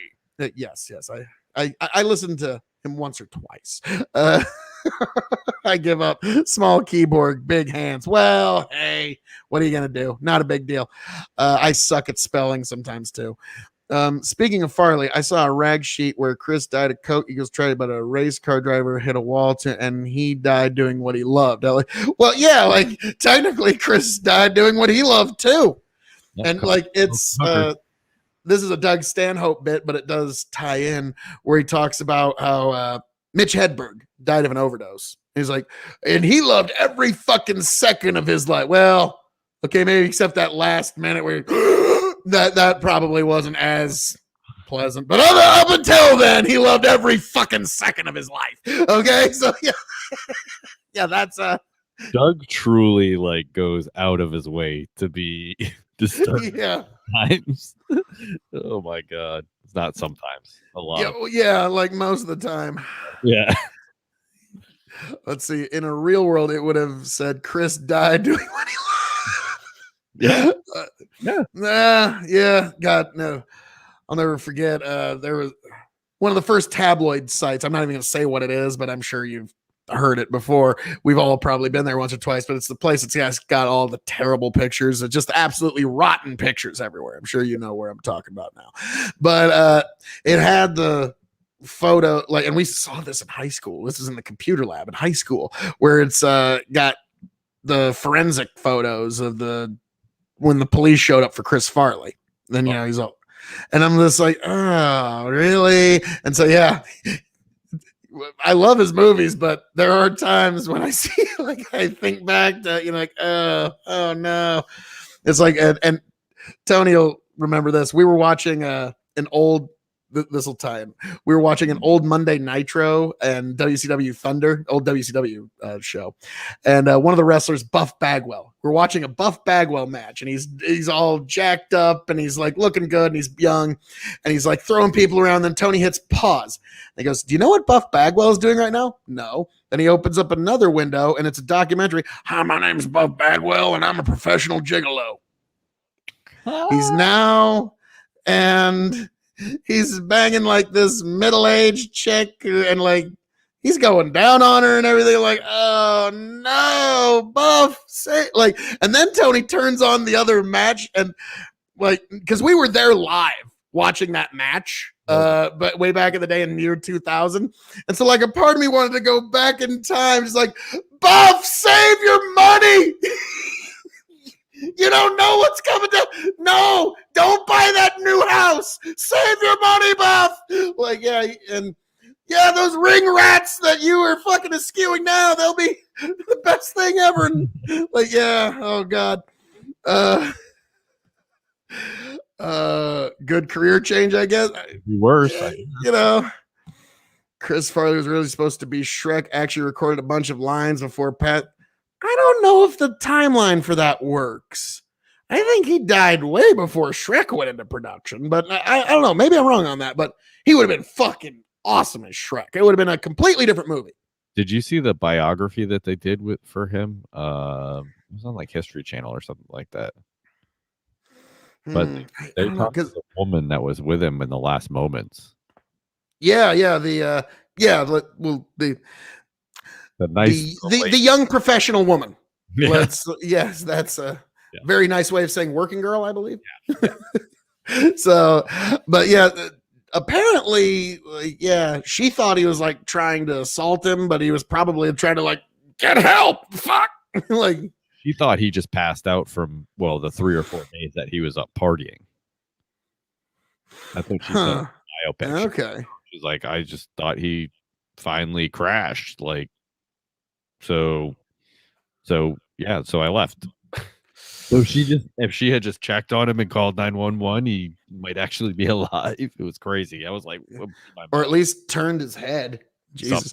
Yeah, because it sounds like he went out AC/DC style. Yeah, so, but Tony or Rev Res Pod, sorry, exposing the business, folks. But Rev Res Pod says, nope, it's true, 100% true. YouTube it. His interpretation is very interesting. I guess I was gonna say, like, Chris Farley's interpretation of giant comedic ogre is gonna be completely different. Solar systems different from Michael Myers. So yeah, it's like if you've ever seen it was one of the Hannibal Lecter movies, Red Dragon. They ended up getting Ralph Fiennes to do the Francis Dollarhide part, and they had Philip Seymour Hoffman doing the part of one of the sleazy reporters. Now, he originally wanted it to be the main villain of the movie, but like even the director's like, okay, that's gonna the villain's just gonna be so different now, like, because in the book you're supposed to be a bodybuilder, and like Philip Seymour Hoffman was not a bodybuilder. No, very much not. So, all right, let's see. Farley died in 97. Shrek came out in 2001. You know, it does take some time to get, but I could see it being in its, but that is a little bit of time. So maybe, because I remember the last movie that came out was Almost Heroes. he had basically completed filming and then died shortly thereafter. And so that's why I was saying, like, I don't know about all that, but criminal negligence, that was. Yeah, I mean, but what are you gonna do? But yeah. Well, criminal negligence was her walking out on him. Yeah, I don't know. I don't know. Like, because I don't think that would be criminal negligence, because she would have to, like, if she knew something was wrong and she left. But yeah, that would, because that's. I mean, granted, you can't expect her to have medical knowledge. Like, yeah, that's just one of those. It's hard to say, because usually people aren't in the middle of dying. Yeah. Usually, actually, like most of the day, like most of the time. And so, like, I can kind of get what you're getting at there, though. But all right, this is he's getting into this shit. Like, Rev Respa, like, no, I will not back down. I will not. Like, no, this is true. This isn't like fucking almond milk or all the other times where I get pwned by Phil K.O.E. into the dust. But so, all right. Rev Respa goes, Farley was originally cast as the titular green ogre in 2001 blockbuster Shrek, which has arrived in theaters 20 years ago in May. Originally, the Shrek character was a little bit more like Chris, like a humble, bumble, innocent guy, said Kevin. Okay. But speaking of former wrestling personalities, for a few bucks, you can do a porno with Sunny now. Oh, wow. She used to be the most downloaded woman on the internet. And now, oh boy. Now, curious, Rev Rest Pod, how many bucks are we talking here? Asking for a friend. And now, moving on. And that friend is Brendan. Oh, wait. You are a fluent movie buff, Phil. You know what you're talking about. Well, thank you. Not calling for help. Oh, I see. Yeah. Talking about, though. Yep. But I would say she freaked out, ran. Yeah. I mean, who really knows? Rev Respod. Well, she just out of prison, so probably less than a child tax credit check. I don't know. Your child tax credit is probably pretty big, Tony. Oh my God. I was about to say, so Rev Rest Pod, sounds like you've already got your child tax credit check all budgeted out. All right. Some sunny days are ahead. So, oh my Lord. And yeah, so Rev Rest Pod would literally be like, okay, let me just go ahead and I'll sign that right over. Check that right off the bucket list right there. And all right. Yeah, I may have some extra bucks left over. That's Rev Rest Pod is thinking here. Yep. So my God. And that just goes to show, folks, if your objective is fame in this life, that is a fleeting thing, and it's not something that sticks around forever, and it's not even real. Like, it's not all it's cracked out. Like, yeah, Sunny, she was the most downloaded woman on the internet in, I forget what year, and On Top of the World was on TV every week, and really all fame is people's attention. And so now, to me, you're king of extreme. I hold your attention because of my animal magnetism and my je ne sais quoi, and just the fact that you need to have K.O.E. content in your life. So it's a completely different thing. I'm completely different from all that, folks. Don't worry about all that. Not me. Tony or Rev Rest Pod. Moral of the story: if you wait long enough, your wildest dream will eventually lower their standards and fall on hard enough times. Yep, you're the last branch on the way down before they hit the ground. Oh, Lord Almighty! So yes, sunny days is now a thing, folks. You can. The internet, how it has corrupted us. Sunny days. Yeah, you probably don't know who we're talking about, do you, Brad? No idea. I'm gonna Google her after this. Yeah. I mean, blonde hair, blue-eyed, basically back in the late 90s, she looked like a Barbie doll. Okay, like that's a good, I think that's a fairly good description of her without being too naughty, if you will. Let's see. Oh, yeah. Look at that. May I ask in advance, what is the minimum upload download speed to cast YouTube live? I have no fucking clue. I'll be like, apparently my house isn't good enough. Like I can just talk like this, but if I want to like, for example, bam, if I want to like play a video, I can't do that at my house. I got to do that here. Okay. Like, because here at the Mill of Extreme, it's the mill my great grandfather built. We've got security cameras here, and so the upload speed is fucking amazing. Like a video that'll take me an hour to upload at my house will be uploaded in 7 minutes here. So yeah, I was like, yeah, I think I'll do my YouTubery here. Like I'll do record there and I'll go live there on occasion, but when I'm going to be doing like multiple videos, like, yeah, I was not anticipating having the guest of Extreme this evening, Brendan. And so, yeah, I haven't really needed to get into all of that extreme. And Brendan, by the way, good sir, for being a part of this stream this evening, I am knighting you a Thane of the King. Hang on, let me get, there we go. All right. I am knighting you of an official Thane of the kingdom for an entire week. An entire week. You are now an honored Thane. Yes. Here are the keys. Bring it back with a full tank of gas. And yes, welcome, honored Thane of the K.O.E Nation, Brendan Roy. Yes. If you can't tell, I like Skyrim. I'd give you a kiss on both cheeks right now, but it's kind of difficult. We'll do the fake California one. There we go.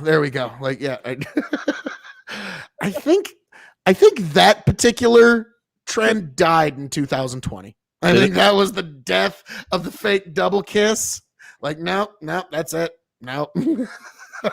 Social distance.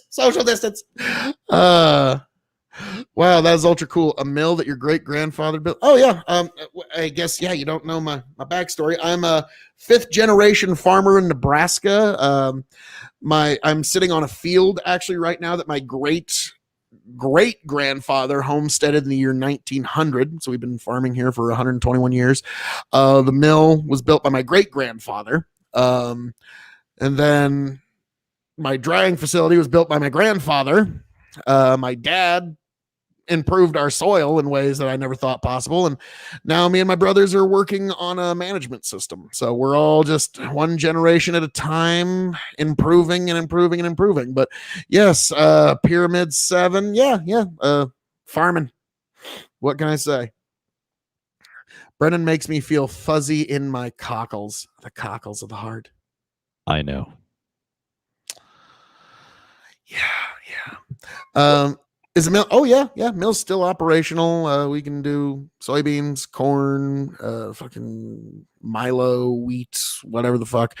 You name it, we could mill it. We've even got a real old one, an old Crippen that even could thresh out seeds from old hemp back in the World War II contracts, because that's how they made their parachutes, out of hemp. So, you mean marijuana? Well, it could be, but yeah, back in the day, that was all hemp. But no, what? That thought has never even crossed my mind, Bren. But no, if things did actually become legal, like we could work with a customer if they needed to. But yeah, we're not gonna. Yeah, we're waiting for hemp, just the female version of the plant. No. Hemp is the industrialized version that doesn't have THC. There's no tetrahydrocannabinol that can be derived from it. Yeah. But as you know, the stem is incredibly hard. It's incredibly strong. And so, yeah, to be able to get an available amount of hemp, and that was what George H.W. Bush, Mr. Drug War himself, when he jumped out of that plane in World War II, it was a hemp parachute that saved his life. And so that's something to keep in mind. But male and female aspects of that plant. It operates like a couple of different weeds that I have to deal with. So I'm fairly familiar with its reproductive cycle. Like the little hairs on a bud, those are, if it gets pollen, that is a potential seed to be. So and the male plants, those have the polyps. And so, but yeah, there's a couple, 3 or 4 different types of plants that we end up spraying out that have similar reproductive cycles. And so I'm fairly familiar with that end. But yeah, when that becomes fully legal, and it will be, we'll see. But now, granted, we've been doing corn, soy, Milo here for some time. I don't think we're going to switch that up anytime soon, but we'll do whatever cash crop is available. Acreage, you can do a little bit of this, a little bit of that. Very, very true. We'll see. We'll see. Now, I was joking with, hell, Biden, if he does the legal weed, and then he also like mandates like a higher ethanol, like, all right, we're switching to E15 nationwide. It's like a lot of farmers are gonna be like, boy, howdy. Now I know all you car enthusiasts or all you motorheads fuck that, fuck your E15. Like, I know, I'm fucking no. I believe in choice. I believe the consumer should be able to choose between unleaded, no ethanol. I'm totally for that. I actually got some kinfolk that live in one of the states where they mandate you have to have a certain percentage of ethanol, and it's somewhere in the Northeast. So you shit. It's not an option where I live. What's that? Not an option where I live. You have ethanol fuel. That's it. Okay. There's interesting to know. Stations that sell non-ethanol fuel. Oh wow, interesting. You're a real American. Well, thank you. Yeah, we've been here farming for 5-6 generations now. So yeah, cannabis, hemp, yes sir, indeed. Males have balls. Yeah, they do have little ball polyps, and I can't think of the other plant. Like I was driving by and just thinking of it just today. Like, fuck that thing. But we are back on weed. Weed, moonshine, good, makes your car run fast. Oh well, it'll make you run fast. Yeah. But I don't know if it'll make the car run fast. Like, yeah, moonshine, and that's American distilling. Distilling in America is as old as our country, quite literally. But yeah, we'll see what happens on that. But when it comes to weed legalization, I'm wondering when it's going to hit federally, because on a state level seems to be not very effective. Rather than black markets, we just have gray markets now, and everyone's kind of in this gray area of, am I legal or am I not?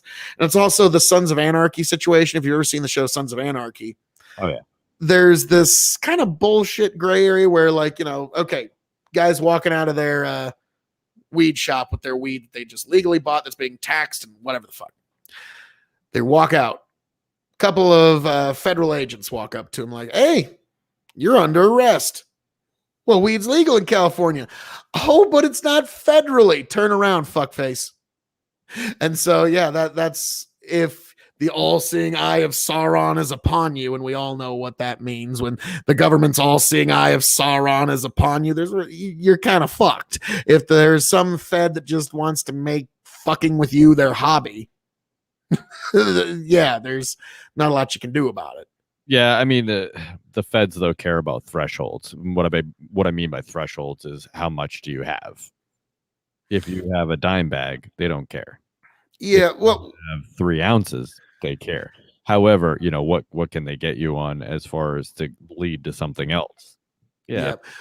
Well, it's the John Gotti situation. There was a prosecutor says, I don't care. I would arrest John Gotti for spitting on the sidewalk. I think he's so bad. And so if you got somebody like that, and we all know somebody who's had who's run afoul of the law once or twice. Is there anybody in this audience who, no, me and everyone I have ever known is as clean as the wind-driven snow? Angel. Yep, little halos, ding. And then I like in the cartoons where it just turns into horns. Like that was what my grandma would always say, is like a joke. It's like, oh yeah, you're a bunch of little angels with horns. Yeah. Moonshine, the banks. Tony the Rod goes, oh, you're squeaky clean. That's right. We forgot. Tony. So when the carpenter from the plains of Galilee said, may he who is without sin cast the first stone, Tony was there. fuck you, asshole. Foot. Ow, what the fuck? Like, yeah. So At me? God. you don't throw it at me. You're supposed to throw it at the cheater. What the fuck? Like, fucking asshole. I was a Fed, so I think that's like a sin in itself. Oh, yeah. God. Right? Jesus. So, oh, wait, what? Narc! Oh. I'm kidding. No. He has since repented. He has since repented, folks. Do not worry. But God, that is quite the story you got there, though. It's just kind of funny that, yeah, I mean, even folks who were on your side of the law, like, you've got some pretty fun and cynical stories to share. It's kind of like, no, that's kind of bullshit. But they do it all the time. Yeah, ain't that some shit? But yeah, so for folks who don't know, Brendan, tell the audience a little bit about yourself and your unique experience in La Frontera. Yes, that I was a border patrol agent for 9 years. So I've seen my share of drugs, smuggling, I don't know, all that Fed shit. So, fun times. Yep. It was good. Well, not really. I didn't really obviously enjoy it because I left. So yeah, well, yeah. I mean, I was about to say, now you're in the Northeast. I mean, you got about as far away from the border as you could without getting on a boat. So, I mean, I did go to the northern border I was there for 6 years. So, which is interesting in itself. Like, and actually almost just as dangerous because I was literally sometimes the only one on duty at a time. Yeah, and I'm like, how much ground did you have to cover up north? 70 miles. 70 miles for one person. Yeah. I imagine a few things probably got passed. Like when you got one dude on 70 miles, like. Yeah. I'll never forget. It was like a month. I had only been there like a month, maybe 2 months. And they were like, oh, hey, like you're the only one on duty tonight. And I'm like, I don't even know where I'm going. like, I don't think that's safe. Like, don't worry, your nearest backup's an hour and a half away. Oh, okay. Thank you. Like, Brendan checks the magazine of his gun. Like, I don't know if I have an hour and a half of ammunition in here. And I don't think he's going to be coming all loaded to bear. So, oh, great. So the Canadians. Now, like I was wondering, you were going to say, oh, it's almost as dangerous. I mean, bear might fucking get you. So like I was wondering, like, you'd come in contact with a moose that I thought I was going to get trampled. No joke. I was walking a trail and one popped out in front of me less than 20 feet away. Damn. And yeah, moose are not nice. For those, like, for folks who don't know, moose are like, okay, imagine a deer on steroids and crack. Yeah, like times 10, like the weight like, yeah, they've been fucking hitting the weights. They're fucking, and they're also like whacked out on crack when you're like, yeah, they fucking flip out. So yeah, like I don't live in moose territory, but well, hell, Chicken used to, so he could probably give us some moose stories. Yep. It ain't the feds, it's the locals. It ain't the feds you have to watch for, it's the locals. Those are the ones. Oh, because the feds, if they catch you with a dime bag, they turn you over to the locals. Nice. And then that dime bag makes its way to the evidence room. Yeah. But see, I don't see how that works in like California, right? It's legal in California. So if the feds are catching you with a dime bag, like that doesn't matter. It doesn't. Yeah. They just go and smoke it by themselves at the Costco parking lot after it's closed. I gotta say, I don't know what the statute of limitations are, but more times than not, I just told people to throw their shit away and get away from me. I didn't want to have paperwork. No, that is an officer discretion. I've even seen like on live PD, cop just says, all right, kids, kick that fucking weed out into the grass there and fucking get out of here. Like, and they said, no, kick it around enough so you're not back here trying to pick out ditch weed. Now get out of here. I don't want to see you back here. and yeah, that's officer discretion. So I don't think you're gonna get anything for that. But like, I told one dude to break his pipe, and it was a nice pipe. It was glass, and I told him, I was like, you got to break it, man. You got to get. And I was like, and he's like, what? Because they had pills too, and I was like, you. He's like, he started giving me grief. I go, well, do you want to go to jail? And then he smashed it on the ground. I'm like, all right, go away. That's kind of, it's like, shit, do you want to go to jail, kid? Like, and he's like, damn it. When you put it like that, I mean, I guess. Come on, man. Yes, I did catch actually a couple Canadians. Actually, one of them actually got charged by the DEA because they were smuggling thousands of pounds of weed. So, yes. From Canada to the United States, I'm assuming. Yep. Now, money going north, weed coming south. Okay, I was just about to ask, what gets smuggled into Canada? Because in Mexico, I know it's drugs go this way, money and guns go this way. Like that's so Canada is the guns go north, money goes north, and then coke and meth, I think, also go north. Okay. All right. They still got to import good old American meth. Like, oh Jesus! Like, that's a weird flex for patriotism. USA, motherfucker! Like, oh yeah. Oh, whoops. Whoopsie daisies. Now, actually, weirdly enough, Big Bucket Empire. Hey, Phil, is there a new and live episode of Dog and Chicken Show this week? Actually, there is, folks. If you check Big Bucket Empire on YouTube, just like it says right here, Big Bucket Empire on YouTube, also Facebook.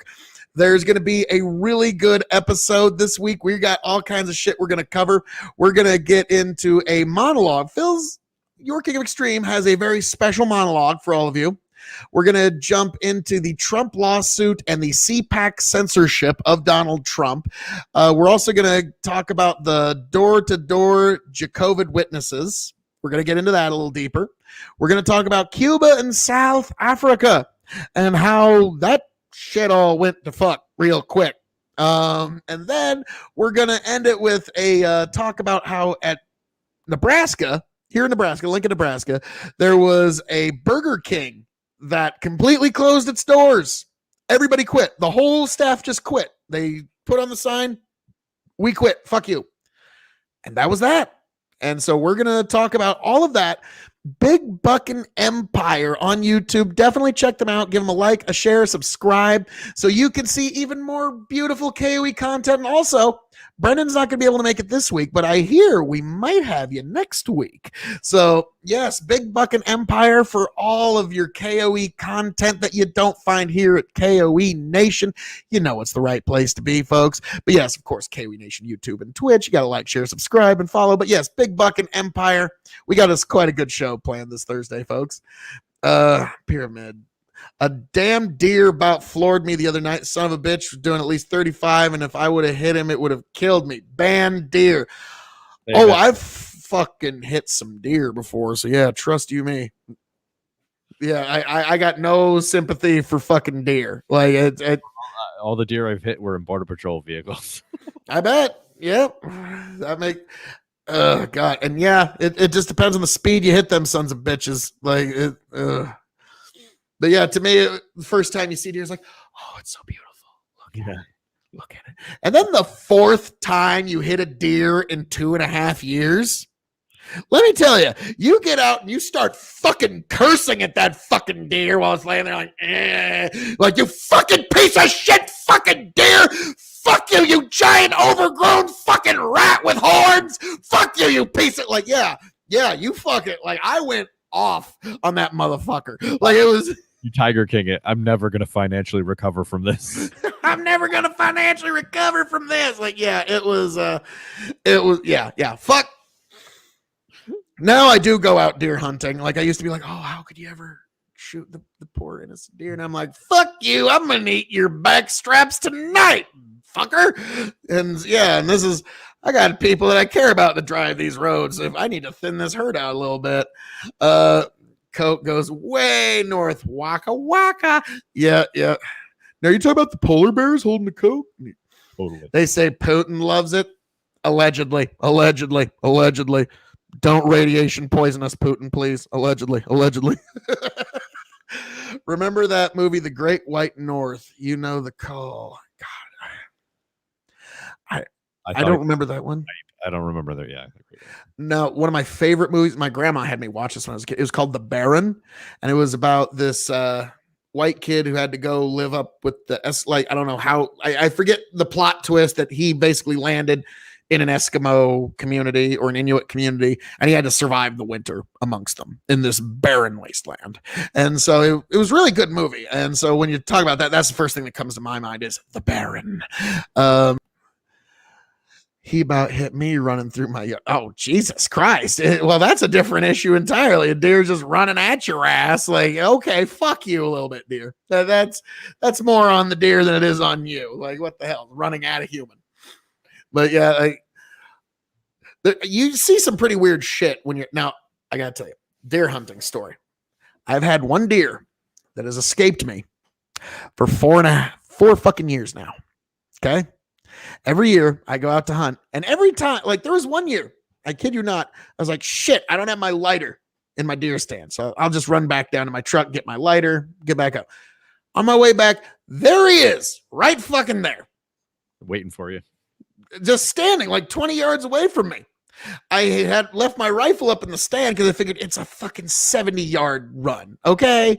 No, I had a 9mm pistol on my side. I almost fucking drew it, but it's one of those like, now you're popping at a deer with your 9mm, like, God, you son of like, it's like, but at the same time, that bastard had been avoiding me for years. So I'm like, oh, but then he ran off and bastard.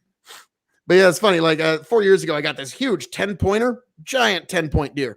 And so for me, I'm not going to pull on anything unless I can at least beat that. Literally, as I'm crawling down from the stand to go see that, I see that big son of a bitch for the first time.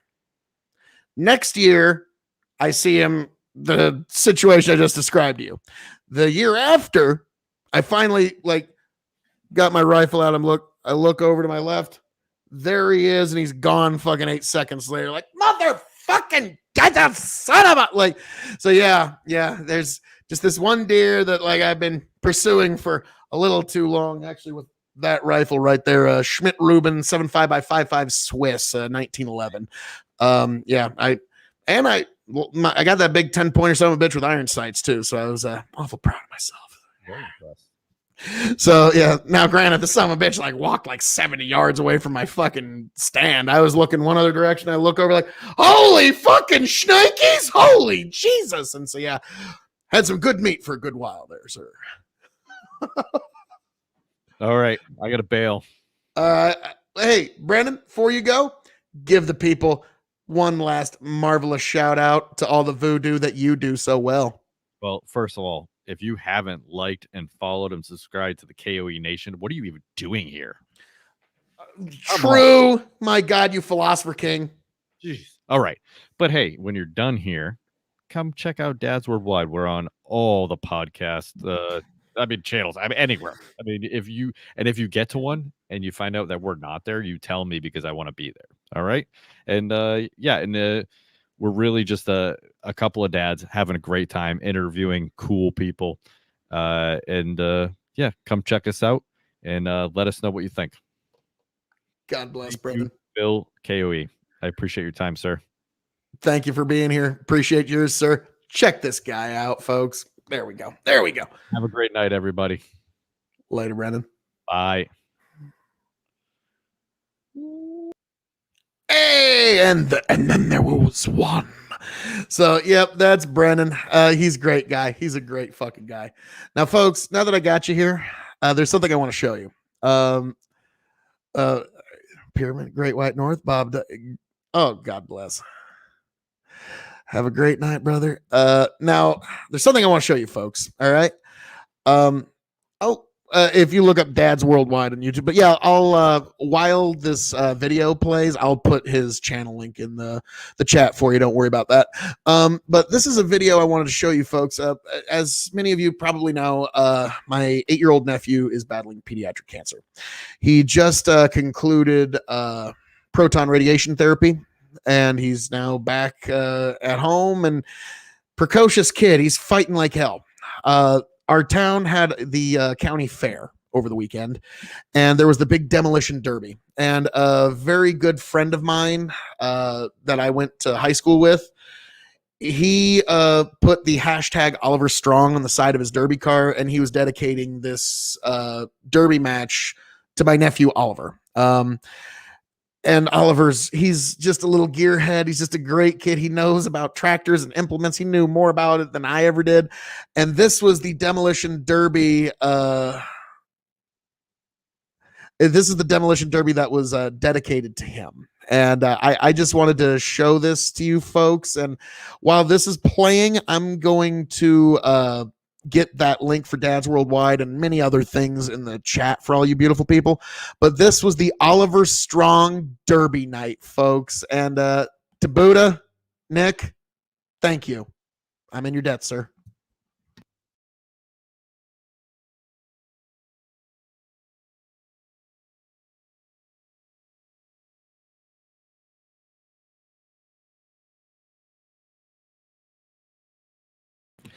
Looks like you don't have any audio. Give me a moment here.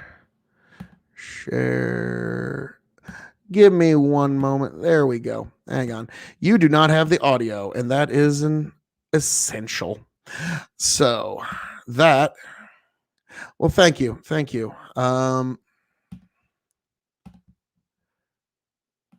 There we go. That's a bit more like it. I will do that. I will do that. Thank you very much. Thank you. Can't say what's best for the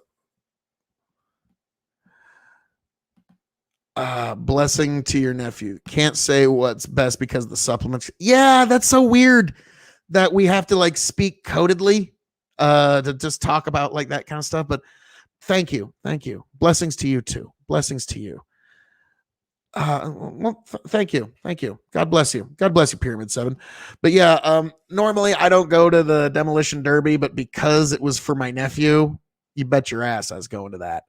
But yeah, so folks, without further ado, this is the Oliver Strong Derby night. Enjoy.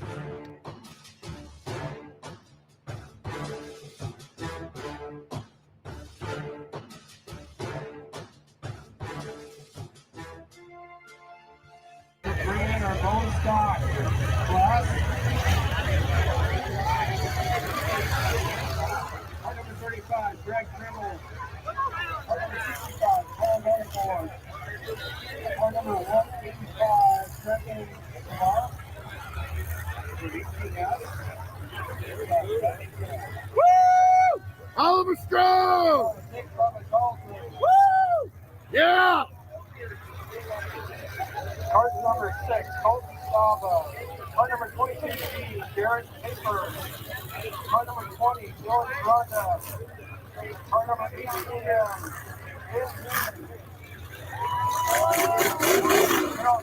Mike Kohler.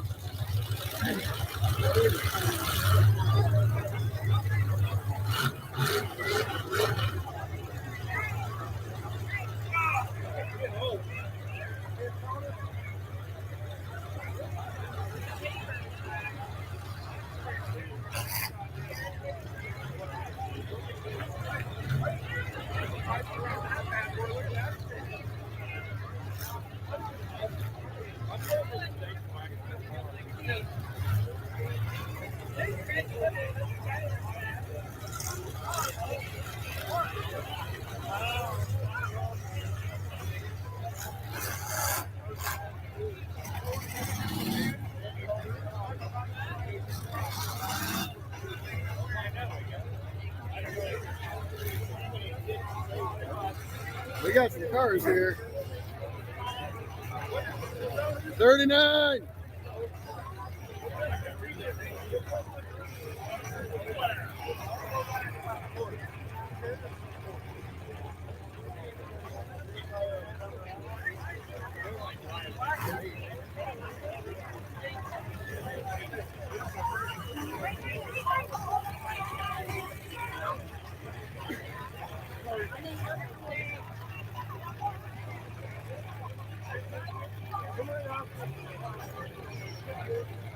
Crystals ready? Make your favor, folks. Count them out. 5, 4, 3, 2, 1.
Oh, good job there, Buddha.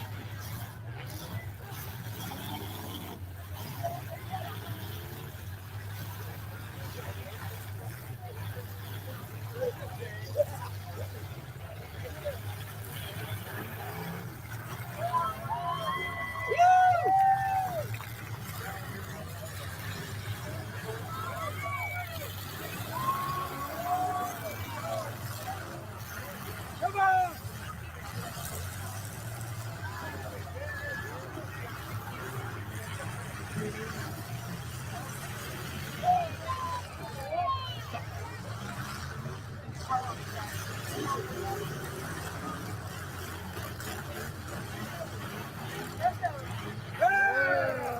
Woo!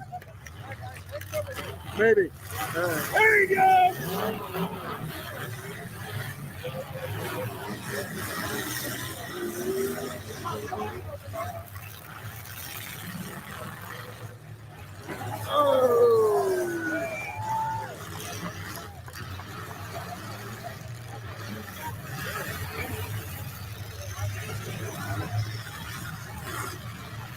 Oh, that's close.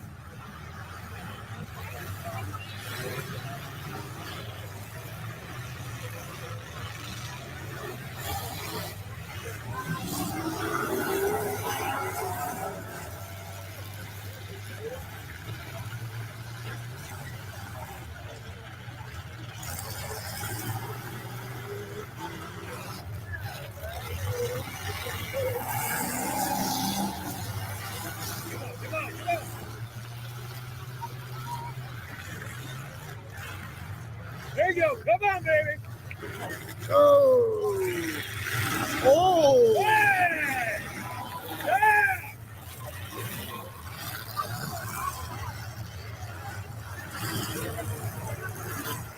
Woo.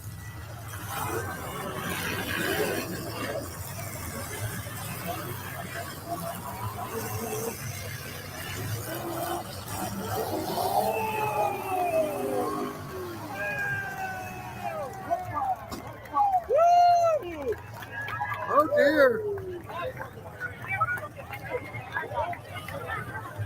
Yeah. What you see? Hammer's out. Hammer's out.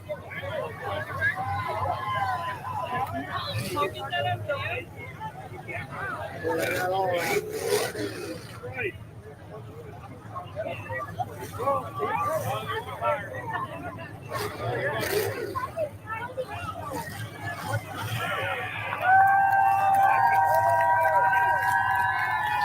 Nice. Woo! Yes. And he's out, he's good. So it's all good.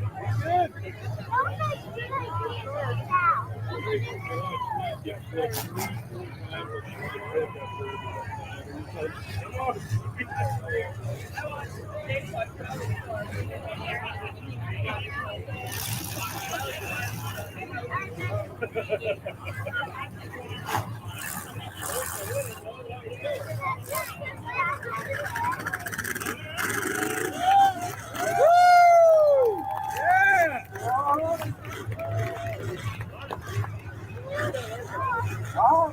3, 2, 1, rock and roll. Come on, baby.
Red flag. He's trying. He's like, come on, just let me off, man.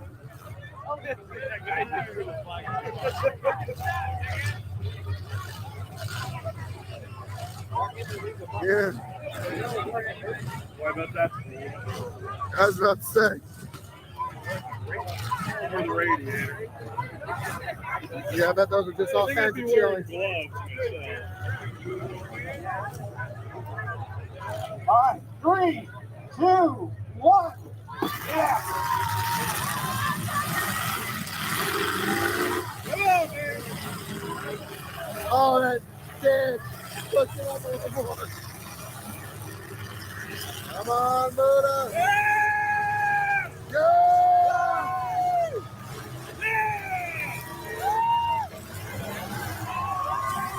Oh, he's back in barely.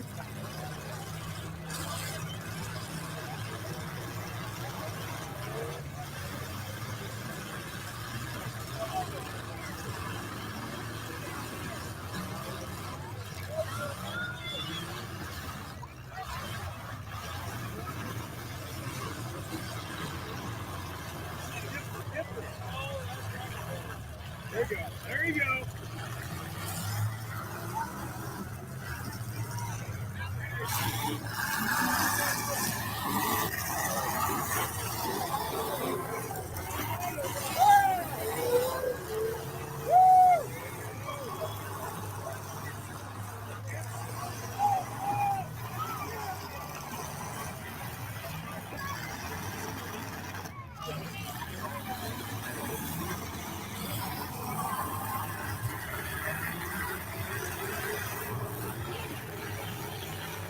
There you go. Come on.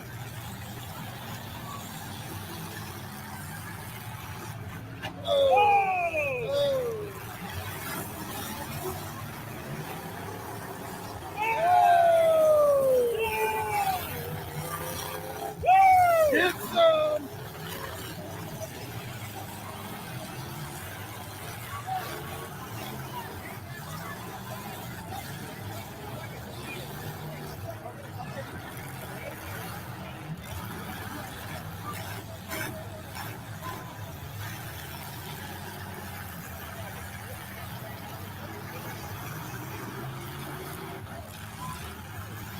Uh-oh. Uh-oh.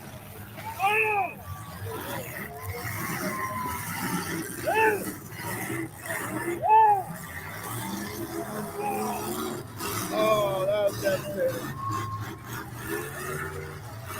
Yep. Come on. There you go. Come on. Keep moving. Get him. Red flag. Settle down. Oh, fuck. He's on fire.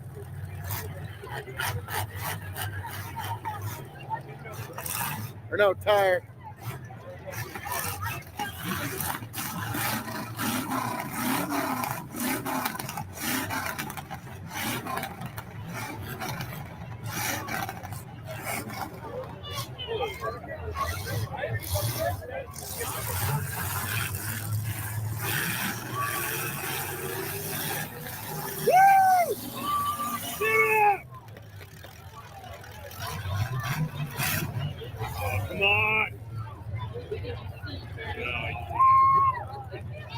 That's not going to stop him. All right, 3, 2, 1, get out. Come on! Yeah! Hurry up! Come on! Come on!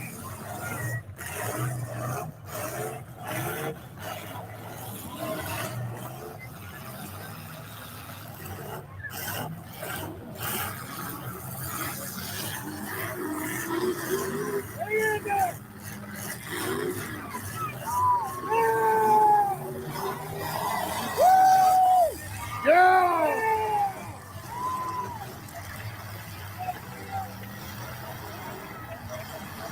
Uh-oh. Come on!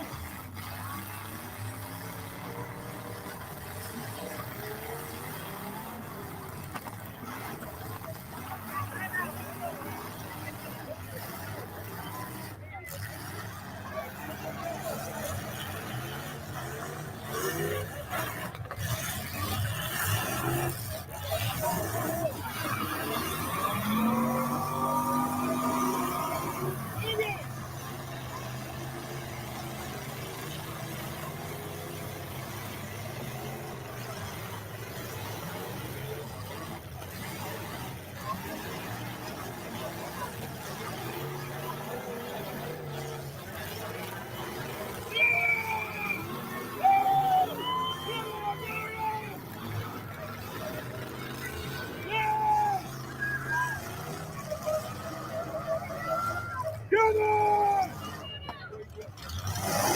Come on! Come on, get it going! Come on! Damn. Come on, come on!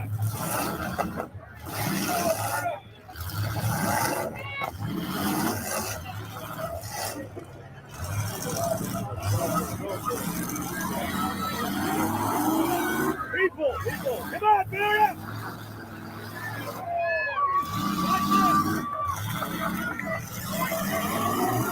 Come on! One more, come on!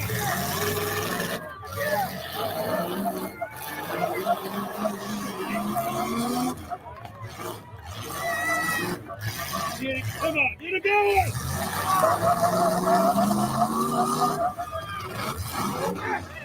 Come on!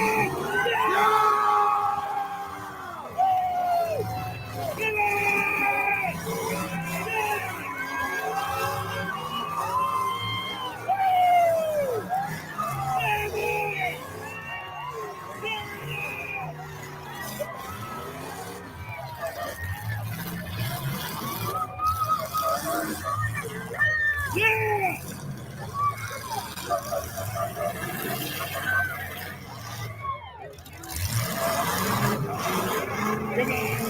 Come on, hang up, Bearden! Yeah.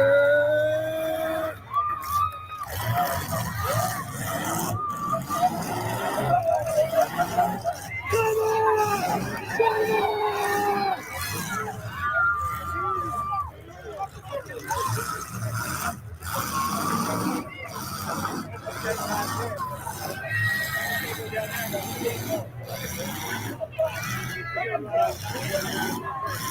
Here we go!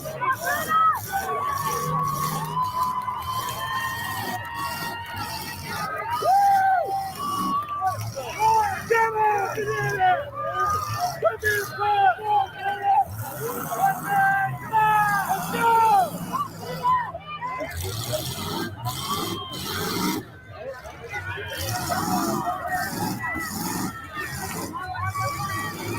Come on, Barrett! Keep fancy, hit it!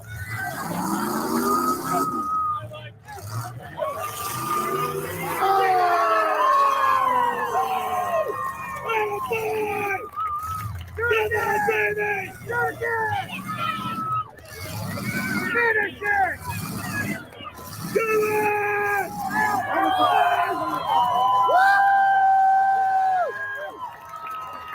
How was the song?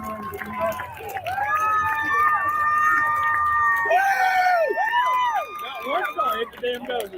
Oliver Strong car with the win. All right, your winner, car number 39, Nick.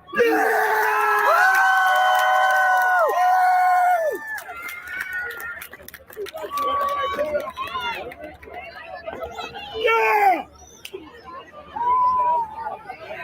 Sixth place going to go to Colin Montefort, car number 65. Seventh place going to go to car number 35, Greg Pribble. Eighth place. Buddha! Yeah. Ninth place. He's a grade school friend. Kindergarten, actually. Yes, Trenton Severus. And our Mad Dog is going to go to 18N right here, Ben Neiman. Folks, Yeah. That's going to conclude our evening here in Geneva tonight. Hope you all had a great time. Drive safely. See you next year. God bless. And then they started playing copyrighted music. So I just put my own copyright-free music over the top of it. But yet there is the man right there. Nick, a.k.a. Buddha. That's his nickname he's had since he was like 6. It ain't changing now. There's my nephew right there, little Oliver, and his grandpa on his mother's side. My good friend, Tony G. You know him well. And yeah, I was there to document more than anything else. God, that precocious little kid. Look at him go. And yeah, he's just a little gearhead. Thanks, T. But yeah, just God bless that little kid there. And so then I was like, well, I'm getting in there.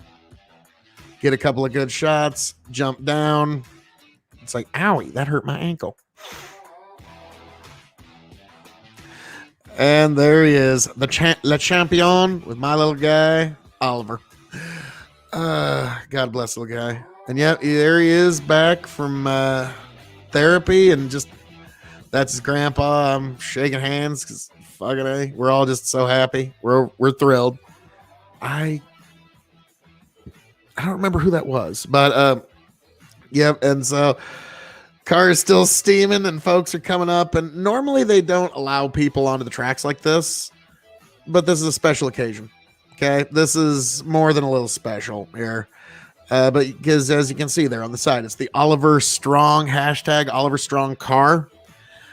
Yeah, my good buddy Buddha, he dedicated this to my nephew Oliver, who's battling pediatric cancer, so God bless him. Yeah, I wish he had some sort of website or something or anything I could shout out, but he's just a good guy, just a good salt of the earth guy, just my good friend Nick. I've known him since kindergarten, and he did not have to do all this. Thank you, Nick. God bless you, man. Yeah, and so they're taking away the cars that didn't make it, and it's kind of a tradition. They leave the winning car there the longest, is what it is. And yeah, my good friend, he's wanted to win this race, this particular competition, since he was a kid. This is like a childhood dream fulfilled for him, because this particular event has been held in Geneva every year since before I was born. This, to us youngins, that event is as old as the hills, if you will. And so for the local hometown boy to bring home the victory in his hometown in a competition he's wanted to win for years, that's just beautiful. And the fact that he dedicated it to my nephew, and as it's the Oliver Strong car, makes it all the better. Like, I mean, just God bless.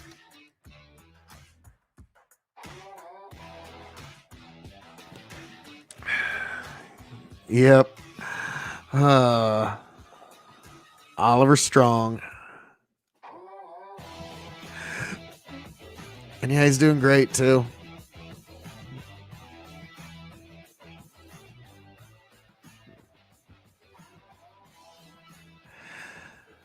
Maybe could have come up with a better one that wasn't quite as grainy, but I just like that picture. I like how it worked. And yeah, look at that big smile on that kid. He's just so fucking happy. So yeah, in the end, nothing but good there. Nothing but good there. And God bless you again, Buddha. And just the town of Geneva, God bless all of you for coming out for that kid in ways like it still humbles my family. Trust me.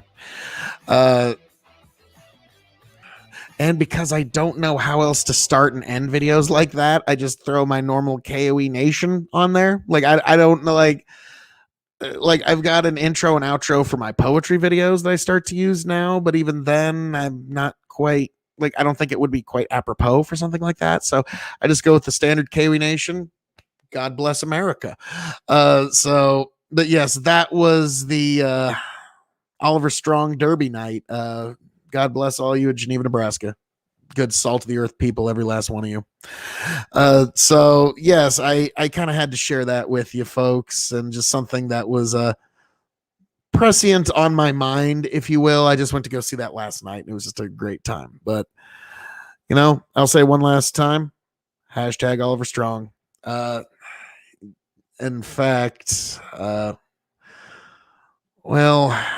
we will shift gears here in a moment from that. I'm going to go to something a bit more levity, a little bit more fun here, folks.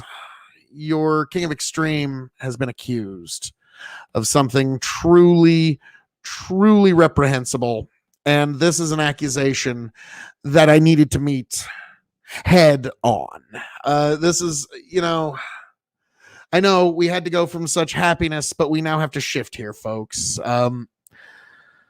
Your King of Extreme has been accused of something that's really not cool. Something that it's shaken me to my core. And it came from a good friend, and that's what makes it all the worse. But folks, I'm going to share this accusation with you because, like I said, I had a really weird week. I didn't anticipate having to face this accusation, and then the Derby night, and there's a lot more to come. I did a compilation work with Grow the Farm Up, so it's all coming down the pike. But this is me facing my worst accusation yet.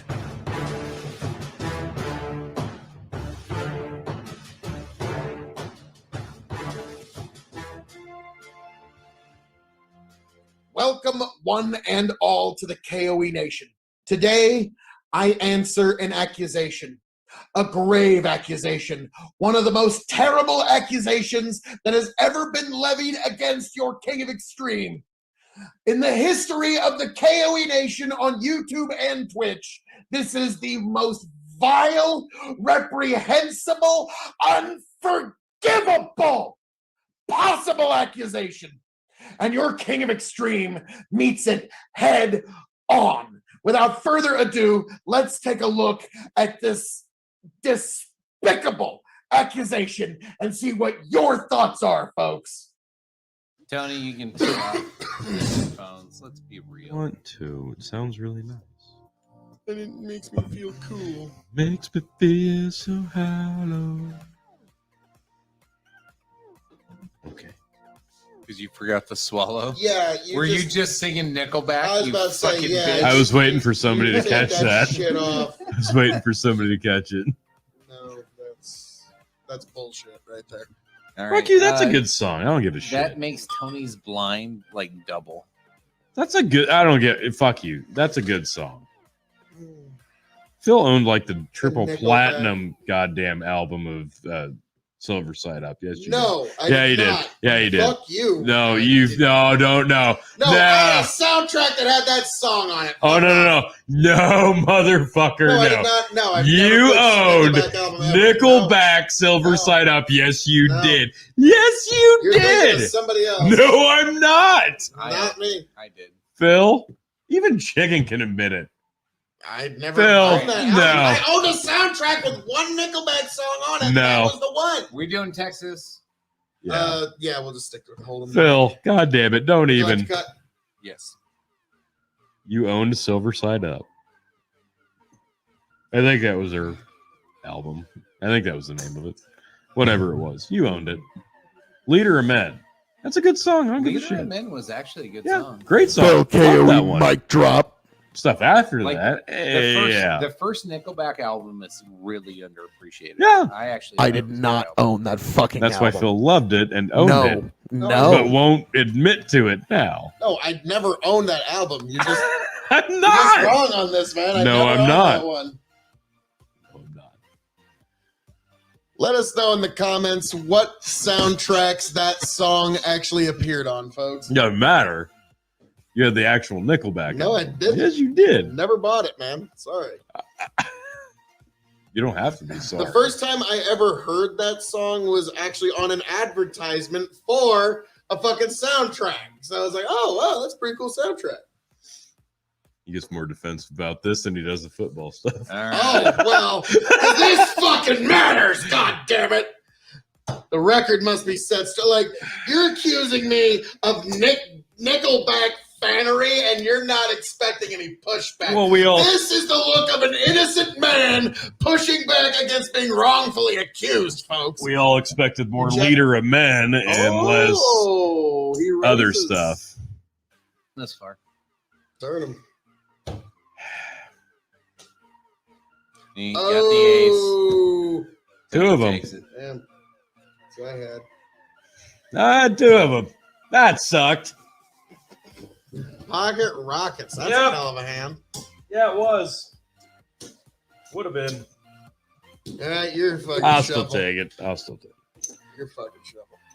So Phil owned Nickelback. Let's get back to that. You are fake news. Okay, Just more lies. Let's get off the Nickelback thing. Let's. Oh, No, no. you owned the album too. No. We need. So anyway, Phil had Nickelback. Owned Nickelback on CD.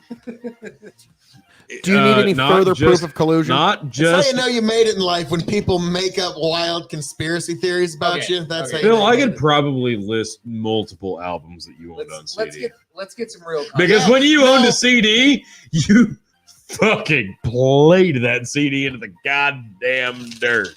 Yep. Most I of did. the Smashing Pumpkins albums. Oh yes, I did own those. A couple of the early Clutch I was albums. about to say, is he gonna say it? Please don't. Like, there's one that's honest and true that I'm a little embarrassed, but he's gonna have to say I had a pretty complete collection. Metallica S&M. Aerosmith. No. 3 or 4 of them. Motley Crue, New Tattoo. I fucking loved that album. You I don't know loved why. that album. Money, Yeah. it's how you're making money. Yes. 9 Inch Nails, Pretty Hate Machine. That was Nice. one of your That's a good favorite. one. That was a great album. Can't begrudge you for that at all. Obviously, the Black Album. You were obsessed with that. Jesus Christ, Melancholy, Infinite Sadness. That requires One of the another best- mention. One of the best albums of all time. Okay, sure. I had to buy that album twice because the first one. That's why I mentioned it twice. Jesus Christ. Oh, there were so many. You think about this. I could probably list more. God damn it. What was that fucking soundtrack? The Oh Brother, Where Art Thou soundtrack. Oh yeah. Okay. I'm gonna have to think about this whole time because I could probably list more. Hang on, let me see what I got here. What's okay? What's the most embarrassing album to Oh, you? shit. Not to everybody else. To you, like when you bought it, and then like years later, you were like, "Shit." Ugh. Ooh. Hmm. Embarrassing after I bought. We got a small and a big, by the way. That's tough. My first ever CD that I ever owned was Weird Al, Running with Scissors. I wouldn't be ashamed of that. No, I'm not ashamed of that at all. No. Embarrassing albums. That's not Embarrassing album? Oh, Jesus. No, I take that back. In Excess Kick. in Okay. excess. Yep. That's- All right. That's Didn't listen to it. Bought it specifically. You fucking liar. Nope. You fucking liar. Didn't listen to it. Bought it specifically for Monster Rancher on PlayStation. oh my god. He would. Yep. He would do that. Yep. Yes. That's even more embarrassing. Thank you. If you know anything about Monster Yep. Rancher, yeah, it basically And the is reason- Spawn movie Oh, soundtrack. do you check too? Yes, check. Oh, good God. Yeah, Yep. that everything he just said. I'll there just take that. Yep, thank you. Check. Is just yeah, Super nerd. Thank you. God's honest Yep. truth. My Even God. nerdier than it sounds. Holy shit. One that I'm kind Wow. of like, I don't know why it was such a guilty pleasure for me, but I really love U2, the Joshua Tree. And that's one that Tony gave me a lot of shit for liking, but I really liked that album. Now, what I actually kind of shot, like, it's so funny, like, oh god, but yeah, I had a bit too much of a complete collection of Insane Clown Posse. Yeah, we both did. I know, but like, I'm not gonna. This year of our Lord 2021, you can go like, oh man, I'm not gonna fucking hold that against Jesus. Okay, Midwest Boys and ICP. Yeah. Kind of a thing. Yeah. That's forgivable. Everybody. That's forgivable. The thing that pisses me off is you won't admit the Nickelback because the only reason I know God never fucking bought that album. The only reason I know what the fucking album cover looked like was because it was sitting on top of your stereo for at least a month and a half straight. It was that goddamn brown piece of shit with that fucking eye in the center of it. Am I wrong? Look it up. No, you're right about the album cover, but no. Then you borrowed it from him. Oh, look at that. He's blame it on you. But no, he was a Nickelback freak. He will fucking back that up. So yeah, that's where you fucking. Maybe you borrowed it from him. I don't know. We all checked. Yeah. Yeah. Leader of Men, still a really good song. Yeah, and I mean, you can't hate. It's a decent song on an album I never bought. Right. That you just happen to know. You know what's gonna happen here, folks? It's like within 30 minutes, it's gonna be like the. I fucking hate Nickelback. Yeah, Nickelback sucks. Like, but you can't hate Animals. That's right. Yeah, but you can't. I mean, Rockstar's not terrible. Yeah, I mean, I fucking love Nickelback. Oh, I love it too. They're coming to the fucking Persian. We're going. We're fucking going. Oh my god! Look at this photograph. Every time I do it makes me laugh. He's drunk as shit, and he's just blathering on like a drunken asshole. And all of a sudden, Nickelback comes on the TV music station. He goes, "Yeah, that's Nickelback. That's my favorite band." And he takes a big old drink. Oh my god! And he goes, "Oh my god, I'm so embarrassed." And we all lost it. Like the day after, he's like, "You know what? No, I'm just gonna fucking own it. I'm just gonna own it. I'm gonna be that guy that just loves Nickelback. Because what else am I gonna do at this point? I can't come back from it. What else are you gonna do with this life?" Yeah, it's like I can't come back. I just gotta own it now. I like Nickelback. Like, I'm that guy. oh, so no. I'm just glad. What made me happier than anything was I started spitting out lyrics, and you guys were immediately you got it. Now, that's the sad part is. Exactly. I'm curious, Chicken, what is your embarrassing guilty pleasure album? I know. I bought Savage Garden. Yes! When I was a kid. Yes! Love Savage Garden. What's wrong with Savage Garden? Nothing! Or 90s. I love 90s. A preteen and early teen, I was pretty sensitive as a child. Hey, preaching, baby. Get it. And so, did you raise him? No. Colin. Hell, why do you think I thought the answer was in a Smashing Pumpkins album? So, yeah. I can definitely, Emptiness is loneliness. And loneliness is cleanliness. And cleanliness is godliness. And God is empty. Just like me. Intoxicated. Okay, no, that's with enough. The badness. No, that's enough. I'm in love with No, stop. sadness. That's enough. That's enough. Got it. Bullshit fakers. Enchanted Kingdom. Okay. Savage Garden. There you have it. Can you believe it? Can you believe it? Being accused of being a fan of Nickelback. Like, Tony, you and I go back a long ways. You and I you've been there for me through thick, thin, thinner, and thinnest. And that's why this hurts, man. This is low. You're accusing me of Nickelback fanery. Folks, I don't know how anybody could move forward faced with these kind of accusations without meeting them head on. And as you can see, folks, it is impossible for me to have owned Silver Side Up because it did not feature the track Leader of Men. So, folks, as I'm known to say around here, all that being said, you now know the truth of this vicious, vile accusation. God bless all you beautiful people. Like, share, subscribe. I don't even know what to do. I don't even know what to say. Tony, you know what you did. You know what you did. It's all you folks. To here and see if it just If I smooths ever itself out. get Couldn't say it better myself, Phil. Oh, wait, I did. Tell you what I'll do. If I ever get back, I promise to refabricate you. Raging rivers of gold. That's what the brochure advertised. And now we're lost. We gotta take it down. Let you down slow. It's hard to survive. Yeah. A A reverse loop. Oh, Lord. Well, let's see how that one went. Yeah.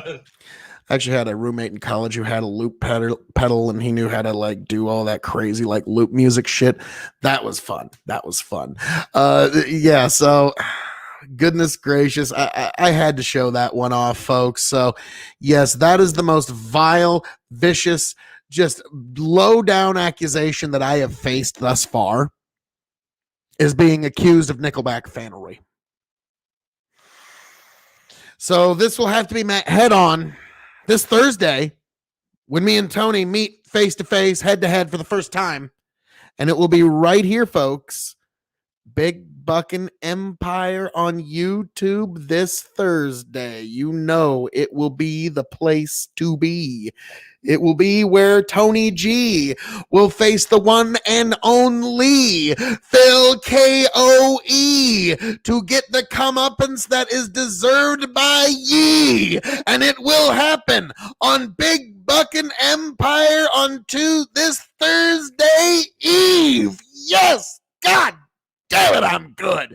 So, folks, definitely be sure to check that one out when it does hit. When I do have to confront the rapscallion, ne'er-do-well, vagabond outlaw that is Tony G for this vicious, vile accusation of Nickelback fanery. I cannot even believe that I have to defend myself against such an accusation, but I brought it here to all of you beautiful people. Yes, this is unbelievable. But yes, it will be. The confrontation happens right here, Big Buckin' Empire on YouTube. This is Tony and Chicken show that I make guest appearances on, but definitely check them out. Give them a like, share, subscribe right after you've like, share, subscribe to K.O.E Nation on YouTube, obviously, and Twitch. But folks, yes, it's going down this Thursday, and we're going to get into all kinds of stuff. I've got a little speech that I'm going to be giving. It's something that's been making the rounds on the internet. Even Tucker Carlson gave it a look. And so I'm going to be giving my version of it. And that you'll have to wait until Thursday at Big Buckin' Empire on YouTube to see. Also Big Buckin' Entertainment on Twitch. But folks, that will also, that's going down this Thursday. It's going to be a great time. We're also going to talk about the CPAC speech by President Trump and its subsequent censorship.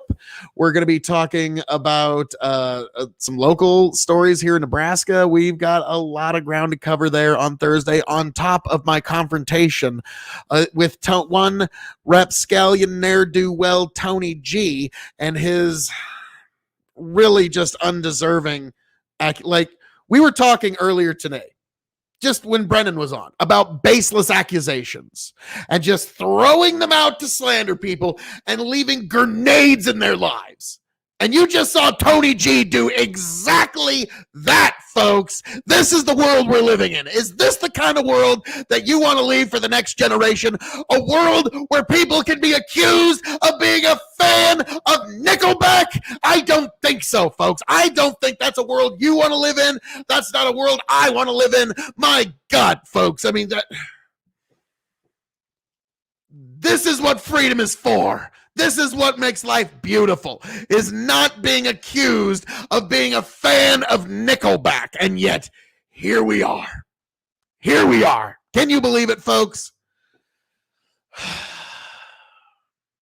Goodness gracious. Goodness gracious. So, God, next thing he's gonna try and say, I bought that. Come, my lady, come, my lady. You're my butterfly, sugar wavy. Or yeah, he's gonna say, I bought that album next. Crazy Town. There we go. Which I think is just the perfect, like, if you want to date a movie, like if you want to date your movie in like 1946, you use that. If you do like 1980s, it's like Huey Lewis, New York, New York. And then if you're gonna do like a movie that's set in like 2000, you do come my lady, come my lady. Like, it's just bam, we've got it. We know exactly what time you're in, because that song was amazingly popular for like 12 minutes, not even 15, 12. That was all we got out of it. But yeah, so that's I'm sorry, I could not help myself. But yes, folks, false accusations, these are the kind of things that need to be met head on. I mean, do you want your son or daughter to be accused of Nickelback fanery? Think about that. And while you think about that, this is a Trappist ale that I got to review with some very good college friends. My buddy Pat and Jordan showed up on top of Tony and Chicken, and this evening took some unexpected turns. It was supposed to just be me, Tony, and Chicken doing some reviews, and then when the reviews were done, we were going to call our buddies. They just showed up, and it was a fun night. It was a fun night. Now, for those who don't know, Trappist Ale, I saw it on YouTube. It's like, I have to try one now. It's an ale that's brewed inside of a monastery, and it's a Belgian ale, and it's from a Catholic order, and the order of the Cistercian, the Christian order of the Cistercian of the Strict Observance. There we go. Finally fucking got it. I got it slightly wrong in the video, but yeah, their order is called the Christian order of the Cistercian of the Strict Observance. There we go. It took me some research, but yeah, they supposedly make the best beer in all the world. So here we go, folks. Does this Belgian ale make it to scale as the best beer in all the world? We will see. We have 5 judges here. We didn't have proper glasses, but we had to make do.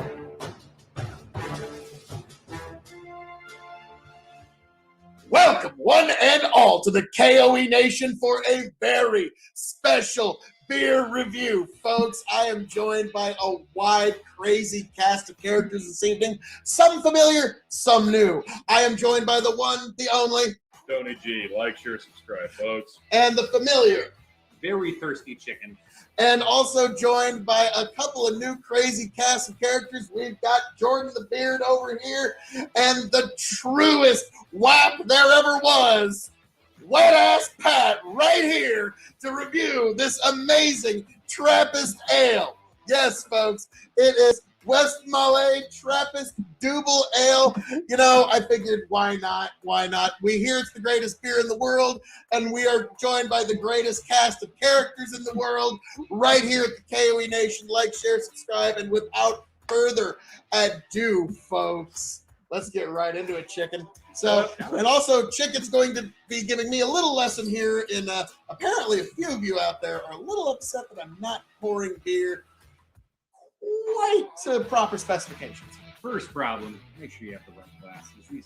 That's no. Yeah, we're splitting one bottle amongst 5 of us. That's like 12% alcohol. So Yes. Stick you don't need a close to lot. the glass and slowly pour. Those away of from you the glass to wondering, give it head at the top. Phil's been known to leave about that much beer in the bottom of a mug and about that much head. So we're trying to expand the horizons, if Pour you a whole will. bottle. Here we go. What can you Okay, tell us I about this? overpoured already. Yeah, I was going to say, I think you overestimated a bit. Yep. We'll see how we do here. Well, yeah. Pour it straight in. Chicken's like, oh, I'll just pour Yeah. mine full, guys. I'll let the pour master. I'll come back to you if there's any left. So what can you tell us about this one, Phil? Now that the bottle's there. Okay. True, you Trappist philosopher ale king, is you. ale that is made in a monastery Hang on. by monks of. God, and they say Phil can't pour a beer? Phil is a beer black belt compared to Chicken, crying laughy face from Tontui 10 Man. You know, you philosopher king, you. What can I say? When you're right, you're right. Let's see if I got this right.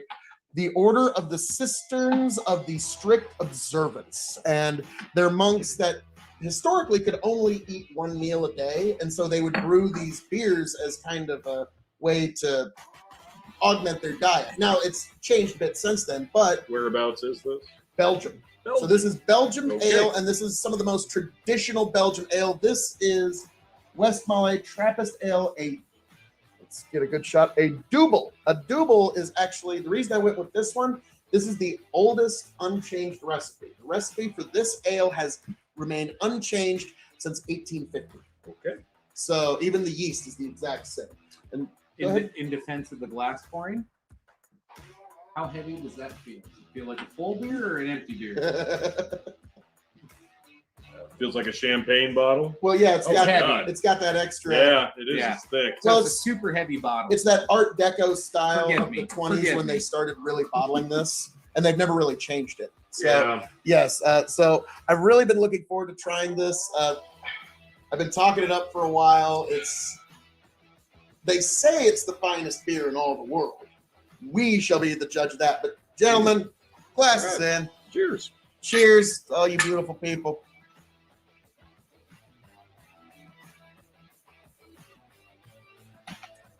Ooh. Creamy.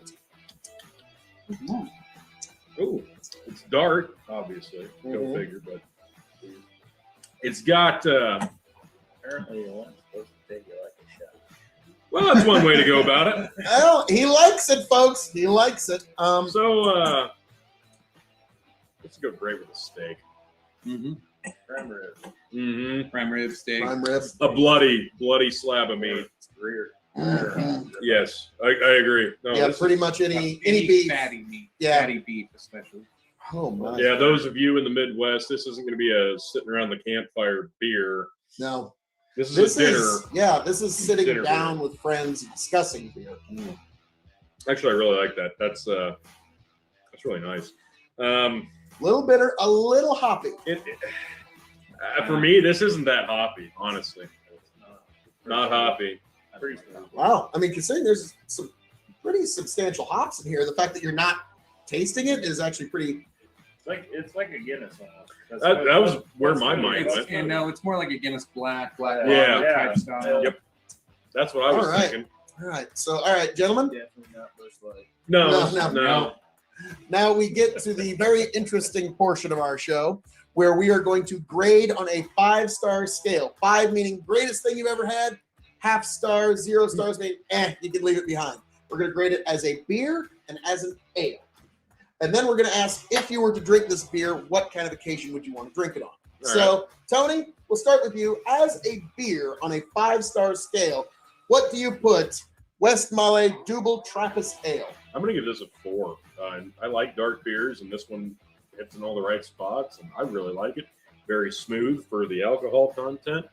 Very drinkable, very smooth. Perfect temperature, honestly. If it had been a little bit warmer, I probably wouldn't have been as kind. Getting apple peel. So, Jordan, you've had a few beers in this life. Is that fair to say? Yeah. So, as a beer on a 5-star scale, 5 meaning you have to try this beer before you shuffle off this mortal coil. 0 meaning don't touch it at all. On a 5-star scale, what would you rate Westmalle Double Trappist Ale? I go 4. 4 stars. There you go. Seasoned beer drinker here giving it 4 stars. Chicken, as a beer, As a beer, 4.25. I like dark beers anyway, so this is already going to be up in that scale. I had a This feeling you'd this like is it. right up my alley. All right, Pat. I'll give it a 4.5. 4.5. I mean, he I did. don't like dark beers. I like Guinness, but I can only have a couple of them. This is something I could probably drink all night. There you go. Nice. Damn. Nice. All right. Well done. And me personally, I'm going to agree 4 stars. Excellent stuff. I like there's a slight bitterness to it, but it doesn't give you that bitter beer face. It's just another part of the flavor profile, which I really enjoy. Very smooth. Really smooth.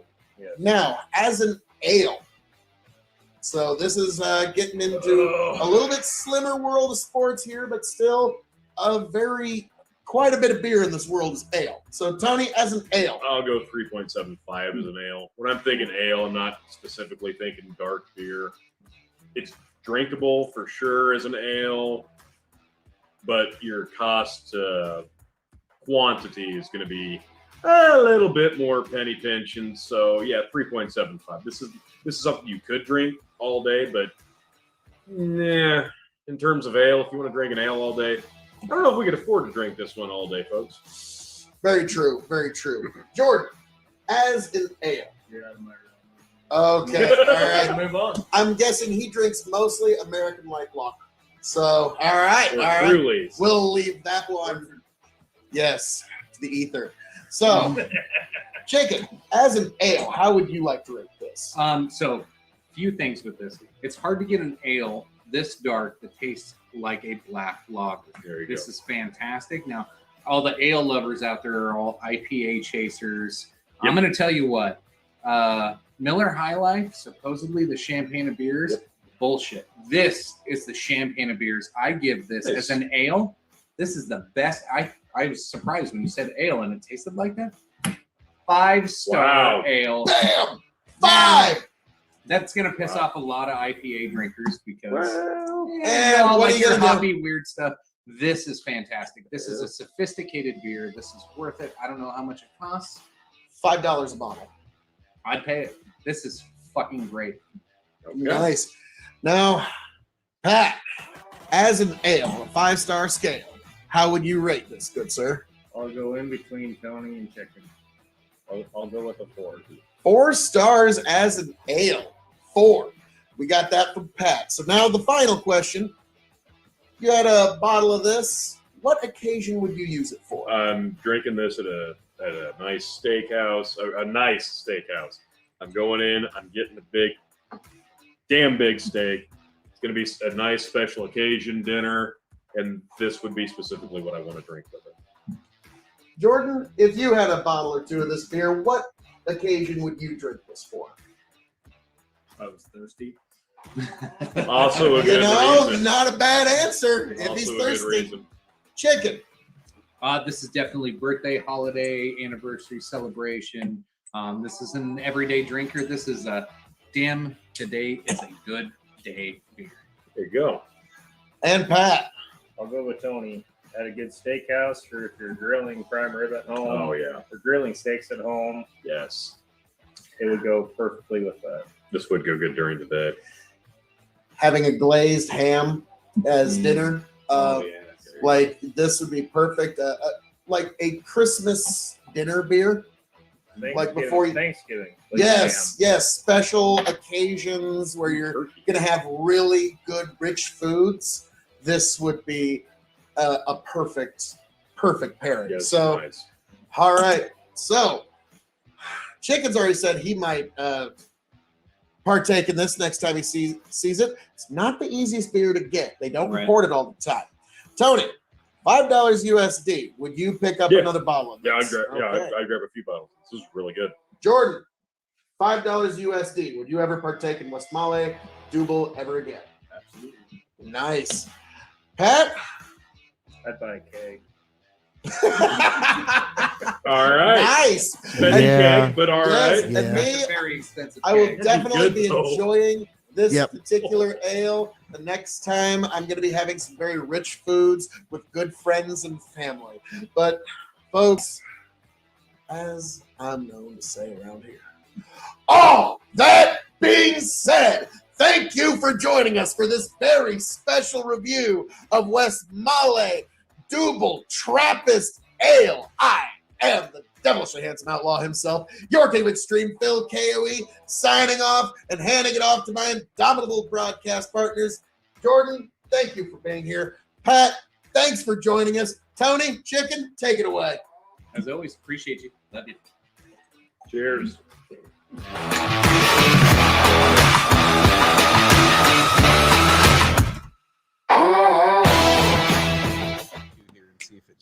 Never get back. Tell you what I'll do. Getting a duet. If I ever get back, I promise to refabricate you. Raging rivers of gold. That's what the brochure advertised. And now we're lost. We gotta take it down. Let you down slow. It's hard to survive. Nice. El Dorado. Oh, Lord. Well, let's see how that one went. Yeah. Yes. And some great comments here. But, yep. Oh, I'm glad you're not one of the. No. I am the man of the hour, the man of the power, the man that makes the other podcast cower. Your king of extreme, Phil K.O.E. Good philosopher king. You, thank you, philosopher king or philosopher queen, however you want to be known as. God bless every last one of you. However, whoever you are in the K.O.E. nation, come on in. All are welcome. It's a complete open borders policy. You, the man king. Oh, well, thank you. I am an endless well for praise. So thank you. Yes. Your king is great to see all of you beautiful people. You're all wonderful. It's like the song, you are beautiful no matter what they say. Yes, that is true for every last denizen of the K.O.E. nation. So thank you all, you beautiful people, for joining me this evening. And we got a little more gas in this tank yet. We ain't going nowhere yet, folks. Don't think that, there's always more beautiful K.O.E. content. There's a couple of things I want to show off to all you beautiful people. Now, as you may know, the 32 Rye tournament has begun. And Tony and I and Chicken, we all got together and we broke down the brackets. Well, we also reviewed some of the whiskeys that are going to be going into the 32 Rye Whiskey Tournament to determine the rye whiskey of extreme. And once we arrive there, now this is going to be long form storytelling episodic because we're doing a 32 one-on-one matchup. So we're going to tell the story of trimming down from the 32 to the Sweet 16, then trimming down from the Sweet 16 to the Elite 8, then trimming down from the Elite 8 to the Final 4. And when we get to the Final 4, that's the championship rounds. So, folks, we're going to be well on our way to it. But being from Nebraska, I wanted to make sure that Nebraska was well represented. Nebraska is not well known when people think of whiskey, but the Loop River Distillery bourbon, which I thought I had a bottle here at the mill, but I think one of the little mill gremlins might have walked away with that particular bottle, so I'm just sipping on Knob Creek tonight. But yeah, always keep a spare stash somewhere in the mill. But but yeah, so long story short, we're getting to the 32 rye tournament, but I wanted to make sure Nebraska's represented, and there's only two rye whiskeys are distilled and manufactured in the whole state. One at Brickway and one at Patriarch Distilling, both in La Vista, Nebraska, Omaha for the uninitiated. And so this is the first one, and actually the other review is going to drop and not too terribly long here. But yes, I've got the and this one is a brand new rye whiskey, by the way. Brickway Distilling is, like I said, out of La Vista, Nebraska, and this is a wheated rye, and I've never seen such a thing. I've seen a lot, but not a wheated rye. God, there's never mind. But yes, a weeded rye whiskey, which is just sweet and approachable and just usable.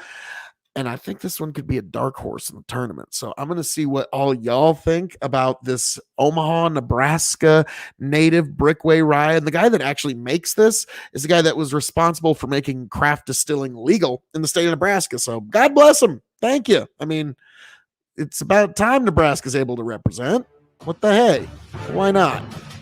But all right, folks. So this is Brickway Rye Whiskey, and we're going to determine the rye of extreme. So we will get that data to you. Is what's the one rye you need? You only need one? We'll find out. Welcome, one and all, to the K.O.E. Nation for a very special spirits review. I am your King of Extreme, the master of sartorial resplendency, the Lord of the Scottish Highlands, and one damn handsome man, if I do say so myself, joined by my indomitable broadcast partners, the one, the only, Furthering Inebriation Chicken. and The Giddy, Tony G. Like, share, subscribe. so we are trying a Nebraska local this evening, one of only 2 Nebraska rye whiskeys in the whole state. The Nebraska. One of 2 rye whiskeys in the whole state. Brickway Distillery Rye Whiskey. Ouch. Like, I think I got a cavity listening to that Thank one. you. Stand back, folks. Yeah, it's sorry. It's a kniff. So, I've been looking forward to trying this one because, I always like giving Local shout outs to our local boys. Brickway out of La Vista, Nebraska, Omaha for the uninitiated. Let's see how this hits. Let's see how it hits. Hey, all right. It's, All right. what are you going to do? What are you going What to do? cork is this? Synthetic? Oh, yeah, of course. So, all right. Nebraska straight rye whiskey, and this one is entered in to the rye tournament. Well, we will see. We will see. But I'm really, I got some high hopes for this one. But we are kind of throwing them into the deep end of the pool.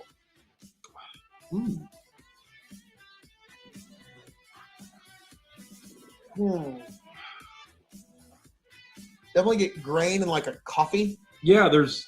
Big grain all the way. I don't- I don't want to. Yes. Yeah. I hate to use this word, but I'm going to use it. Musty. Like there is like a There's grain, a moisture. a grain yeah, quality. a moisture in the grain. We both work yeah. in grain mills, so our past But- stuff reveal itself. But a definite sweetness. There's like almost a butter. It's not as strong, but Yeah, a creaminess. yeah, that'd be a better way to describe it. I low key really it's like not a the bad nose on nose. this. No, it's Yeah. soft, but I think it's pretty pleasant. It's sitting at a pretty low ABV. It's sitting at 86 proof of 40. Really? Yeah, 43 alcohol by volume. Okay. So keep that in mind. No, I think it's really pleasant on the nose. Yeah. It's not Nothing. overwhelming. There's nothing to like turn you off by any means. No, this Like, shouldn't scare anybody away. But I was about to say we've had some rye whiskeys with some really bad Yeah. funky Yeah. noses that Yeah. are like, eh. And so this sometimes is they already, don't match. The palate, the nose don't match. But this is actually a pretty inviting nose. All right. Yeah, Well, really gentlemen. soft, subtle, sweet. I like it. Give it a shot.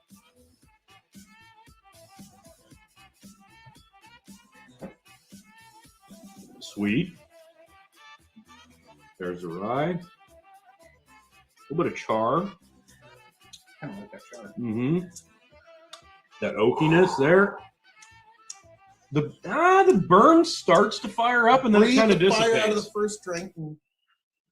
I thought the fire kind of dissipated really quickly. As soon as it started, the flame went out. Cinnamon on the back. There is, like you said, a cinnamon sweet. Mm-hmm. No, this is really I'm still getting a nice. slight coffee. Yeah, there's a definite coffee I think that's the flavor. burnt you were talking about. Yeah. It's almost it's not quite coffee. Mm. It's almost like burnt oats, or Mm. almost like you would have like in a darker beer, kind of the Mhm. the roasted oat flavors.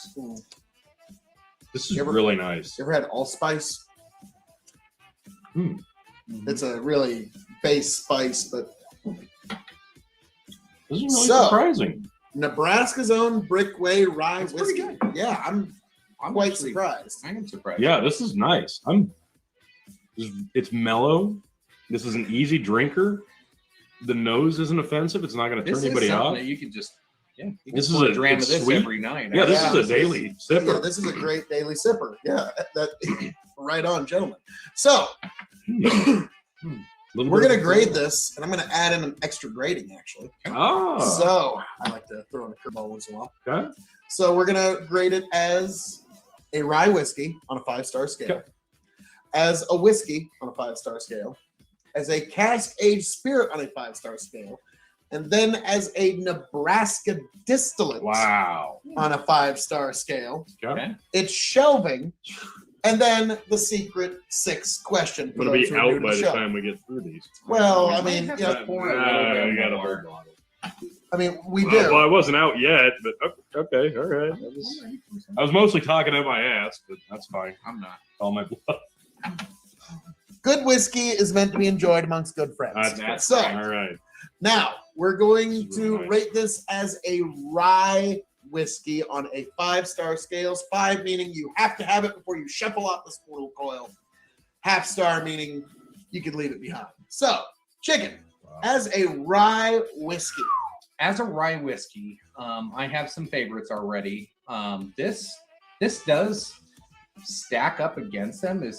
I'm curious how this will do in a blind. Yeah, in the tournament, it's gonna be There's nothing interesting. There's nothing that really like stands out too much. It's really smooth. It blends well. It goes down well. That might hurt it a little bit though, as there's nothing that really stands out like the In like a the Wild tournament Turkey format. rye, like that. In a tournament format, Yeah, it can hurt it, I mean- but standalone. Standalone. This is fantastic. I'm gonna go 3.75 on this. I think it's really, really good. 3.75 as a rye whiskey on a 5-star scale. I Not think bad. this is better than some neighboring states' competitors. 3 3/4 on a 5-star. Not too bad.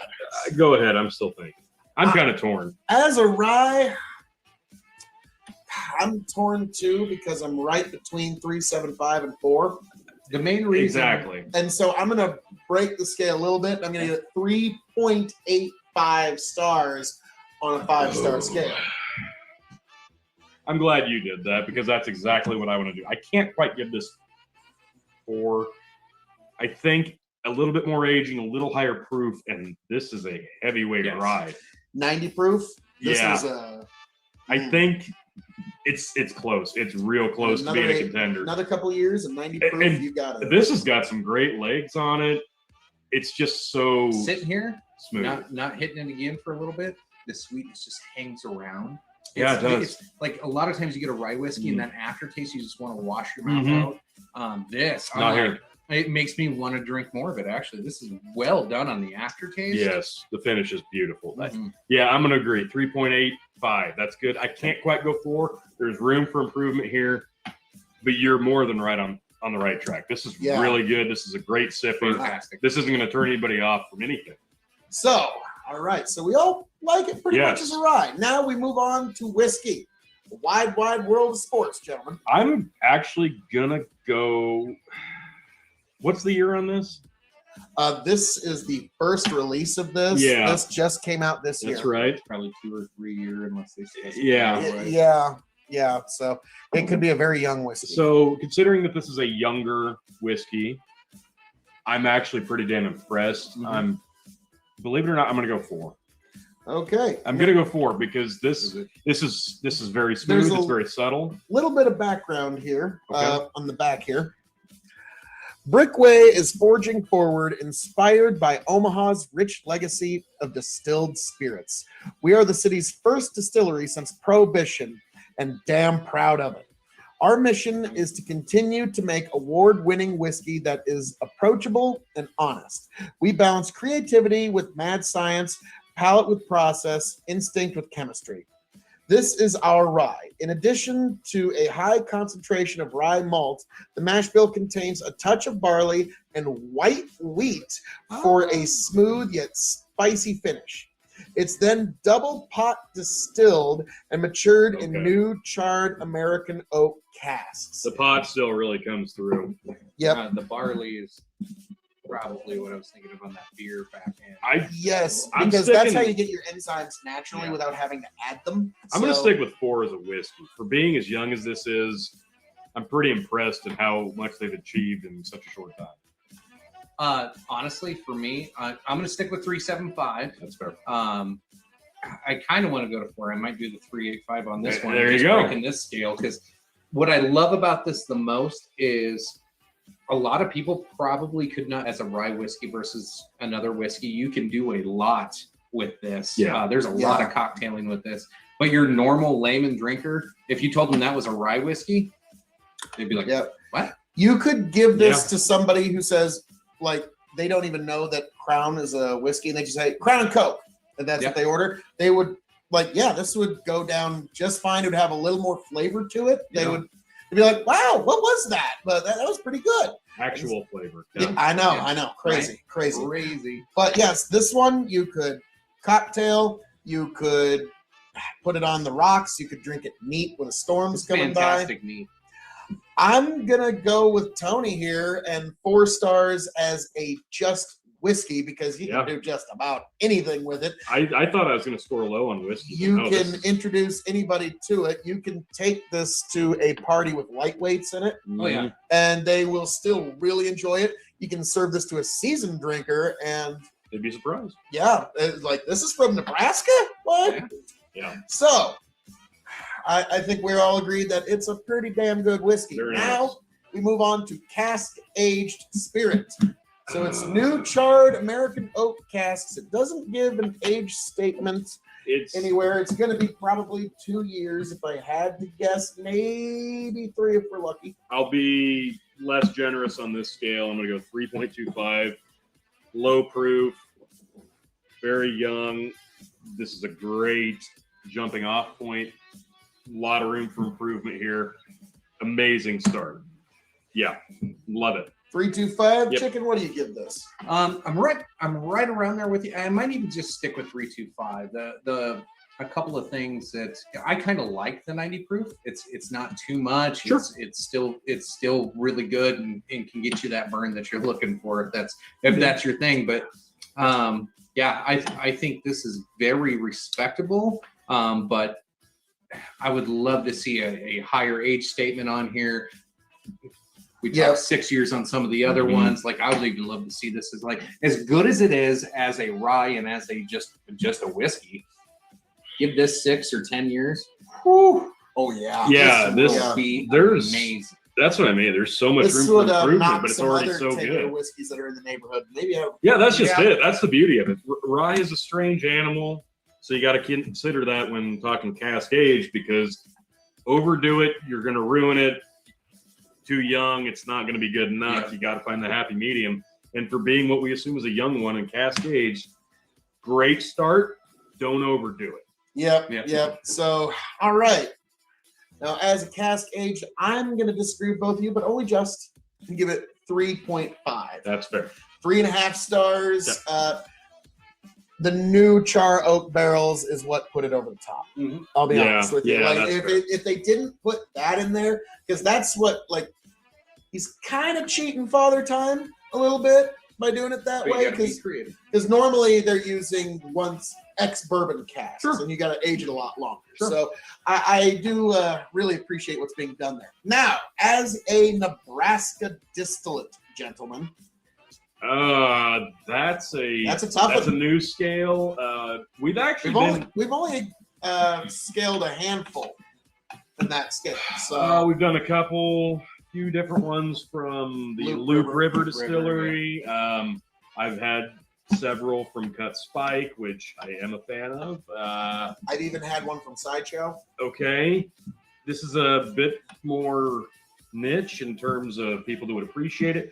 Right. This is right up there for me, though. Like this is actually this probably nudged several down. I'm going to say, in terms of a Nebraska distillate, I'm going to say 4.5. Wow. Yeah, this is really approachable, drinkable, and daily drinkable. Really like it. So we were pretty big fans of Loop Rivers bourbon. Yes. And so that one got pretty high on the scale. That here. one's ahead of this just slightly in terms of it the is. It is. I'm gonna go 375 on here, but I would love to see what else they have to offer. I mean, if this is your rye, and if it's only a 2 or 3 year, I can't wait to see what else you come up with. And I see this label anymore. I'm mind you, just out of curiosity. This is the first thing I've had from Brickway, and same here. I actually got it in my cabinet. It's a Brickway double cask bourbon. They put the bourbon in 2 different casks to age it, and it's all distilled there at Brickway. And also the other one he's really proud of is a sherry finished malt. So, and that one he put that in new charred oak barrels rather than, and so it's going to have that slight vanilla, so he says it's the best thing he's ever made. Expect that. Looking forward to it. I think we just need to go to the distillery and try it we there. need to, and that is actually kind of a middle point between us. If you're watching or you're listening, we're more than willing to come to you. Hey! So, very subtlety. Very subtle. Hey, I'm 3 ryes in. Let's not be subtle. No. Yeah, we've been told no by almost everybody. Hey, not here. I'm sure they have an open bar. It's not like you can't get in. Yeah. It's not like it's not a night at the Roxbury. Like they've got Studio a bouncer 54. outside. We gotta open the rope for you. Yeah. Interesting stuff. That Now we've got of course. Now we move on to shelf. Or actually, no, I haven't given my grade as a Nebraska distillate. Yeah. What do you think? I don't know if you've had more than us. Oh yeah. I'm Probably gonna say a few more this than me. is 4.25 as a Nebraska distillate on a 5-star scale. There you go. 4.25, like it's up there amongst probably the 3 to 5 distillates you need to try from Nebraska. Yeah, when I was thinking on that scale alone, I was thinking Loop River Bourbon, I was thinking Cut Spike Vodka, and those were the first 2 that came to mind. Yep, and then just in terms of quality. And then this one hit your mind. Yeah, and this is right there with it. So interesting. So we move on to shelving. This is definitely not a bottom shelf for me at all because this is so approachable, so drinkable. I'm going to put this on the middle. I agree, but it's also not a top shelf. No, this has room for improvement. Just definitive middle shelf whiskey, but hey, Brickway on your first rye out. Yeah. Hey, you already made it to the middle shelf. Not bad. So chicken.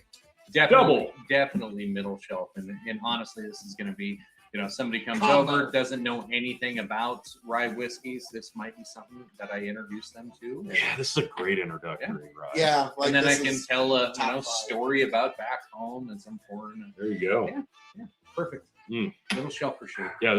Never bottom shelf. This is beautiful. This is really, really nice. We don't usually have this many good ryes in a row, and this is we're just knocking it out of the park right now. Bases are loaded. Well, we might have. I can't exactly remember what I paid for this. I think it was $35. But it wasn't anywhere close to 50. All right. So, give it another star for that. Yeah. Some people overcharge for ryes and just get disappointed. No, for $35 to $40, let's say that. I'd get a bottle of this in a heartbeat. Yeah, excellent stuff. I was thoroughly impressed, and because it's a Nebraska local, and it's not impossible to get. I'll probably keep a bottle. This is the secret 5th question. When this bottle runs empty, will I seek another one? Yeah, I'm gonna keep one on the shelf. Now, chicken, as an Iowa native, you might have a little bit harder time, but I'm grabbing a bottle before I leave the state. Well, there you go. On the way out, he's going to stop by and see you. Well, not bad. And Tony, I'm assuming you're going to consider keeping one on. I'm going to have to probably find a bottle of this. It's a good really local boy. What can I say? You got to rep the local. Found out tonight I'm buying a lot of rye whiskeys. I didn't know I liked rye as much as I do, but hey, when they're this good, they're this good.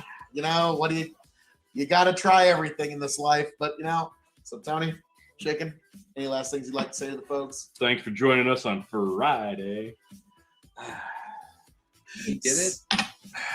You did it again. As always, appreciate you, love you. So, folks, as I'm known to say around here, All that being said, thank you for joining us for this very special spirits review of this rye whiskey, Brickway of La Vista, Omaha, Nebraska. All you beautiful people, raise a glass of rye whiskey. Thank you for being here. Thank you for joining us. Check me out, K.O.E Nation, YouTube and Twitch. Check him out.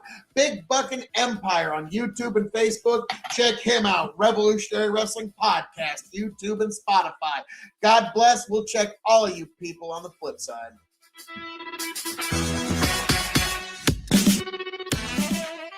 Here and see if it just smooths itself out. Tell you what I'll do if I ever get back. I promise to refabricate you, raging rivers of gold. That's what the brochure advertised. And now we're lost. We gotta take it down. Let you down slow. It's hard to survive. El Dorado. Oh, Lord. Nice. Oh, good God Almighty. Good God Almighty. So, yes, that was the first entrant into the 32 ride tournament. It's one of Nebraska's own, and we're going to see how it manages in that particular bracket. But I'm looking forward to that one, folks. I really am. Now, before I move on to the next thing. Well, let's see how that one. Nope, knock it off. My buddy Chicken wanted me to show all you beautiful people, actually specifically. So, bam, we're going to go full screen there just for your viewing pleasure there. And all right. BIGBUCKIN space EMPIRE. Big Buckin' Empire. There's our logo. Ain't that so pretty? It's just pretty. Look at it. And then you hit the Big Buckin' Empire. And then, of course, there's this little subscribe thing, this little bell. Like, obviously, you should already be there. Then it's also, as you can see, it's also here on Facebook, too. So, yes, Big Buckin' Empire we're going to be doing. And, yeah, we've had Hans of Harkir on before. But, all right. Here's physically what the page looks like. Videos, all that good stuff. And you want to be right here, right where I am looking at, right where I am showing you, folks. That is where you want to be this Thursday for the Big Buckin' Empire Thirsty Thursday Dog and Chicken Show. It is going to be going down, and I am going to face Tony G for accusing me of one of the most reprehensible things possible, and that is Nickelback fanery. And he will have to face me, Phil K.O.E, on Thursday Eve. So, folks, be there because you know it's the right thing to do, and it is, of course, the right place to be. God damn it, I'm good. So, yes, Big Buckin' Empire here on YouTube. Definitely give them a like, give them a share, give them a subscribe right here so we can build that up a little more. And, just I'm helping my good buddy Chicken out. What can I say? Hey, it's good salt of the earth guy. So, yes, there you go. Big Bucking Empire. Big Buckin' Empire. Or an empire of the Big Buckin' persuasion, if you prefer. So, I mean, really, we're equal opportunity here. But now, no, you don't. Nice try. Don't you love it when they try to drop the... See, it tried it again. God damn. But yeah, so folks, definitely, like it's scrolling on the down here part, Big Buckin' Empire on YouTube this Thursday. Definitely check that out because it will be well worth your while. I am going to definitely let it be known that I'm not pleased, but we're also going to be talking about Trump and the CPAC speech. We're going to be talking about the Burger King walkout here in Lincoln, Nebraska. We're going to be touching on a lot of different topics. We're going to be talking about the lawsuit against Twitter. We're going to be getting into some topics here at big bucking empire, and we're also probably going to cover the Democrats leaving Texas some more. We got into that a little earlier tonight, and my general are like, well, I mean, that's what the people voted for. That's so all you're trying to do is just take your ball and go home, and it just seems like petulance. I'll be honest, like a petulant child. You know exactly what I'm talking about. So yeah, we'll see what happens there, but I think ultimately they're going to eventually come back to Texas and things are going to get back to normal. So we'll see how far that goes. But that's my general thoughts on that. Now, if you disagree, let me know in the comments and tell me why. Give me your Socratic big brained reason, because you are a member of the K.O.E. Nation. So if you come with disagreement, it will become with the most stern, rigorous reasoning behind it.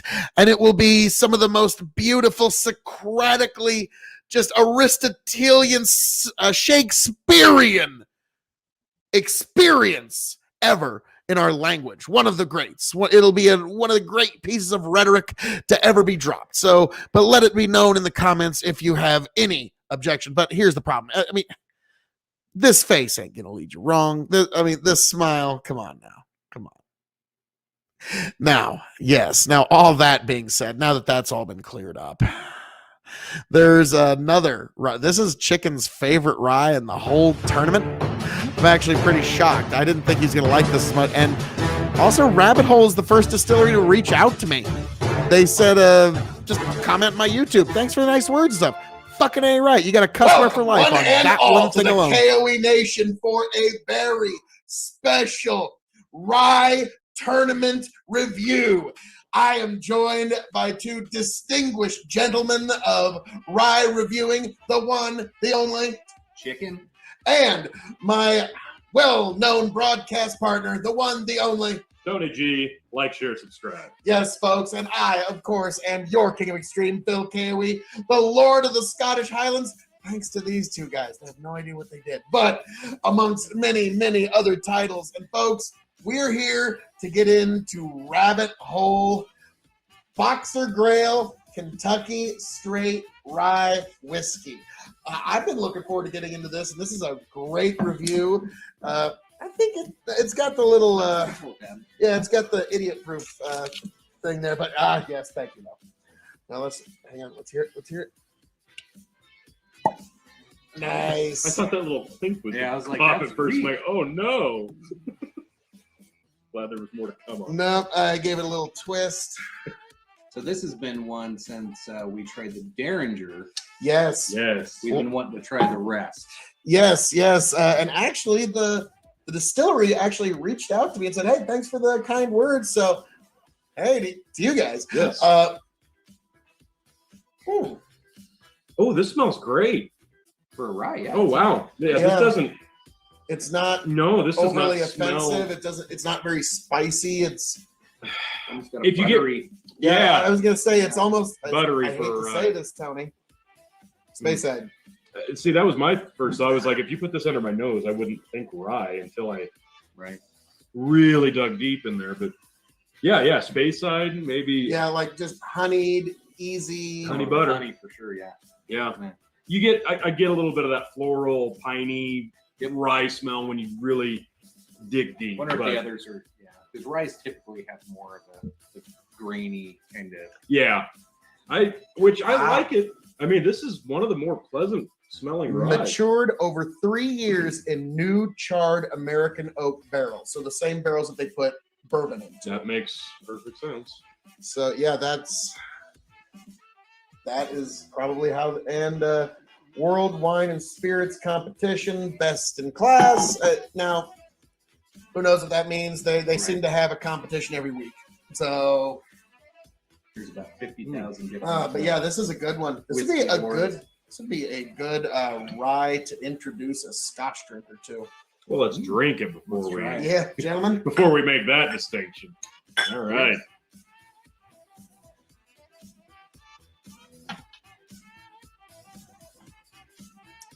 Okay. Okay, now you can say that. Oh yeah, That's good. very strong. Now you know you're drinking a rock.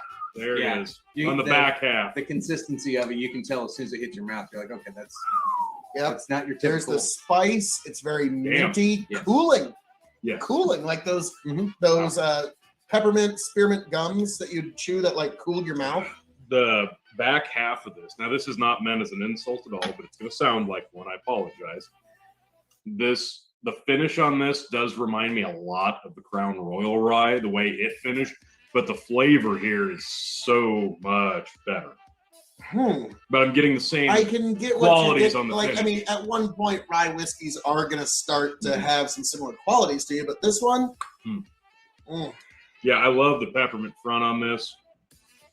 Then you start getting the spices in the middle, and then that just straight rye, familiar finish, pepperminty. Oh, this is really nice the whole way through. Just a really pleasant nose, and all three fronts on the flavor profile.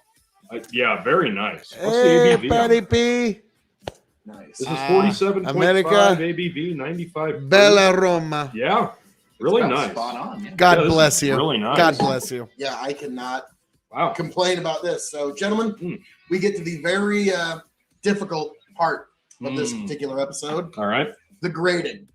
We're going to grade this as a rye whiskey, as a whiskey, and as a cask-aged spirit.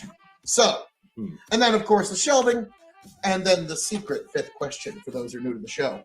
So, as a rye whiskey, put it up against the ryes you've had in this life.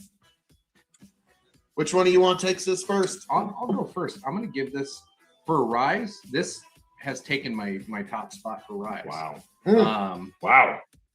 Wow. I'm going 4.5 on this one. Damn. For a rye whiskey, I don't think I've had anything better. Okay. 4.5. Okay. Wow. All right, T. I don't like it as much as Michter's, but this is definitely up there. I'm going to go 4.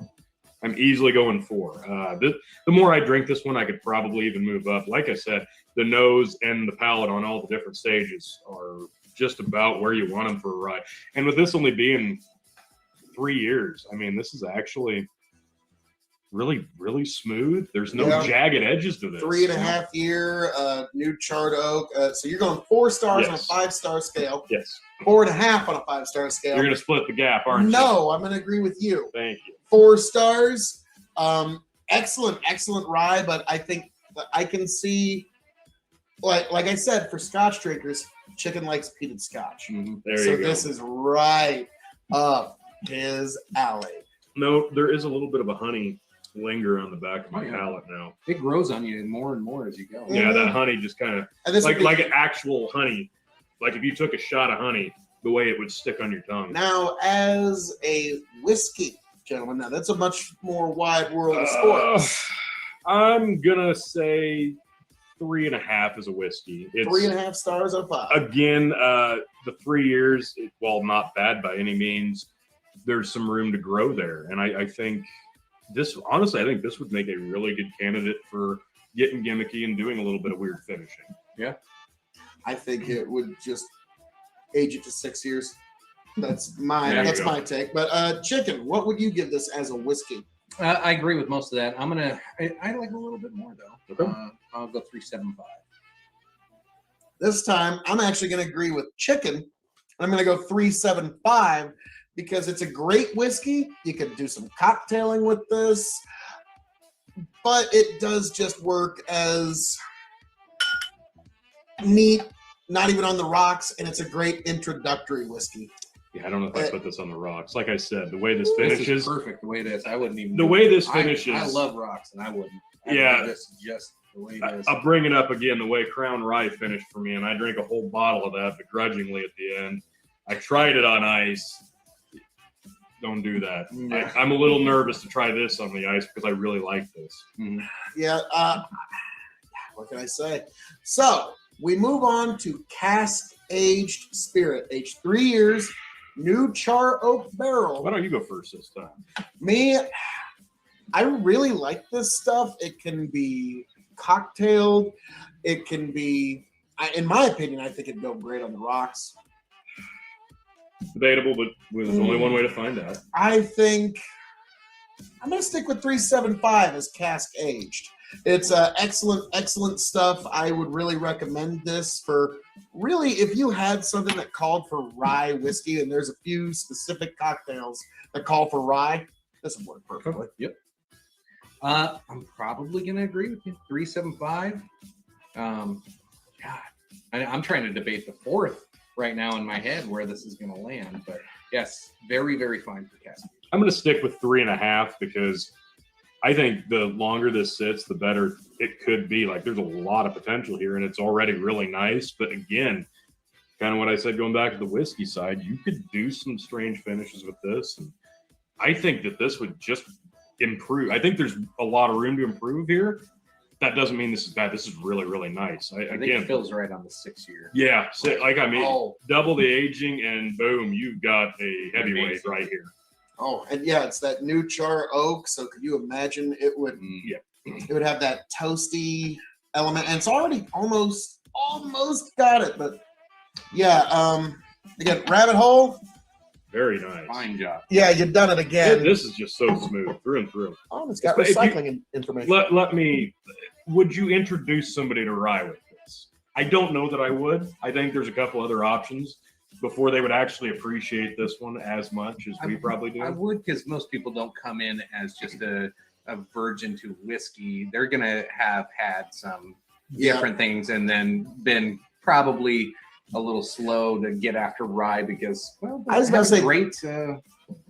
This is an intermediate rye drinker, like somebody who's graduated up from the beginner's ryes. And this is where you should steer them next. I would put this in like a flight. If somebody ordered a flight at a restaurant or a bar or something, this would make a great addition to that because I think this one would really stand out against the other ones that would be up against. So I think this one stands on its own. I think there's a little bit of room for improvement, but by no means does that mean it's bad because this is so very pleasant. Oh, now we move on to shelving. So we go by the bottom shelf, the middle shelf, the top shelf. And if you're here and you're a fan of the K.O.E. Nation, you're smart enough to know what that means. So, Chicken, you seem to be the one most impressed with this, so you're the one I'm most curious about. So it will go on my top shelf, but there's a but to this. It's the only rye whiskey that'll be on that top shelf. However, all my shelves are filling up fast, and I'm running out of room. So eventually, it may get downgraded to middle shelf. But yes, this is rye whiskey right now. Starting our tournament coming up. Like this is my. So this rye is the official chicken feed of the chicken coop. I got my money on this one to win it. All right, Tony. What shelf would you place it on? This is a strong middle shelf for me.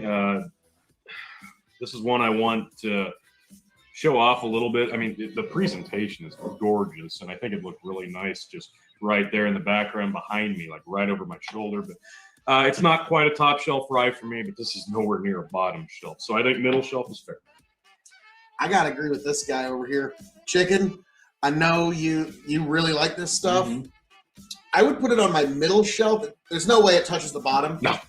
But my top shelf, I'll be honest, it's filled with some pretty high-end contenders. Yeah. So, Phil, your top shelf is fanboy. A little bit. I resemble that remark, sir. So, anywho, moving right along. I might like a few certain stuff a little much. So, now we move on to the secret fifth question. Chicken, what did this bottle cost you US dollars? I believe it was around 40, 45, something. $45. So under 50. So yeah, under 50. When this bottle runs empty, will you replace it? Absolutely. Ooh, Tony, if you see this bottle for $45 USD, will you add it to your collection? I will if I have a fresh bottle of mixers already open. Because I am running low on that. I need to replace that first. Then I'll look at this. What I am going to say, folks, is I will get another bottle of this depending on how it ranks in the rye tournament coming up here in the K.O.E. Nation. If it wins, it will definitely be replaced and it will be making its way onto my shelf. But to find out who wins in the 32 rye tournament, you're going to have to tune in right here at the K.O.E. Nation. You're going to have to see your King of Extreme, this guy, we're all going to find a way to come together to find the rye of extreme. So, Chicken, anything you'd like to say to the folks? Time for another one. We got more to come. Oh, there's plenty. Well, hey, he likes it, folks. He likes it. All right. Folks, as I'm known to say around here, all that being said, thank you for joining us for this review of Rabbit Hole Boxer Grail Kentucky Straight Rye Whiskey.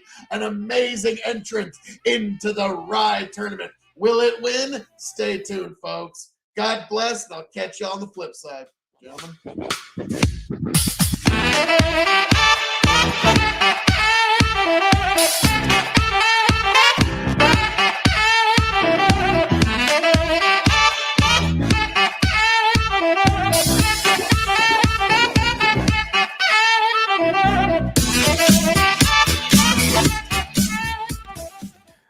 I love that song a little too much. Oh, and I'm also a great singer. What can I say? Tell you what I'll do if I ever get back. I promise to refabricate you, raging rivers of gold. That's what the brochure advertised. And now we're lost. We gotta take it down. Let you down slow. It's hard to survive. Nice. Eldorado. Now, how we doing there, folks? Yes, that was a little bit too much fun. Yes, the rye tournament, so Boxer Grail, and also Tony and I did review Soldier Valley Rye, and so that review is going to be dropping on Friday. So yeah, definitely be on the lookout for that. And or no, actually, this upcoming weekend it's the Wild Turkeys. There's going to be Wild Turkey Rare Breed Rye, Wild Turkey 101 Rye, and then Wild Turkey Kentucky Spirit single barrel bourbon.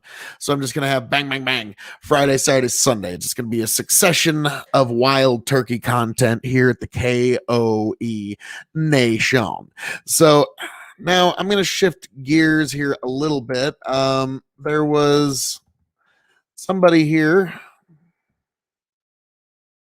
There we go. Goodness gracious. Grow the Farm Up was here a little earlier, and so I'm just going to do this as a favor to Grow the Farm Up. Oh God, of course, and he's got ads on his video. And it's just like, and it's Hulu. Ew, people making out with each other. Like it's like we're in high school again. Ew, grody. No, I'm kidding. Couldn't help it. But Grow the Farm Up, he's got this, he's really enthusiastic about this.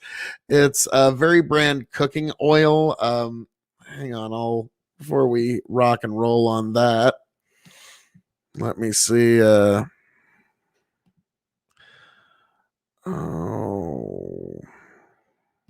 Link a new tab, why not? Let me just give you the link while we're doing it. Cut my life into I will not do that. I will not Papa Roach you people. I'm sorry. You deserve better than that here at the KOE Nation. I am sorry. I apologize. I wholeheartedly apologize for that. Holy shit. Like it's very rare that I do, but I almost Papa Roached you, so I'm so sorry. But yeah, here folks, this is my brother, mi hermano, Grow the Farm Up, and his Very Brand cooking oil. Farm Up. This has been a video a long time coming. That is heart healthy, high nutrient dense, Very Brand cooking oil that came from a field that looked exactly like this last year. Project Non-GMO verified.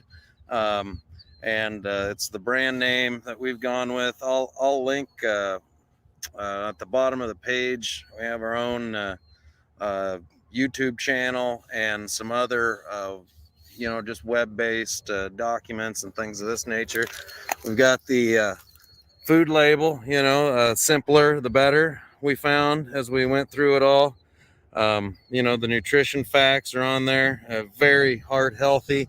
And, right now it launched basically, and we launched it in 2020, but it's really now just starting to get out to the markets, and we're seeing restaurants really like it. It's a high oil, or excuse me, it has a higher flash point.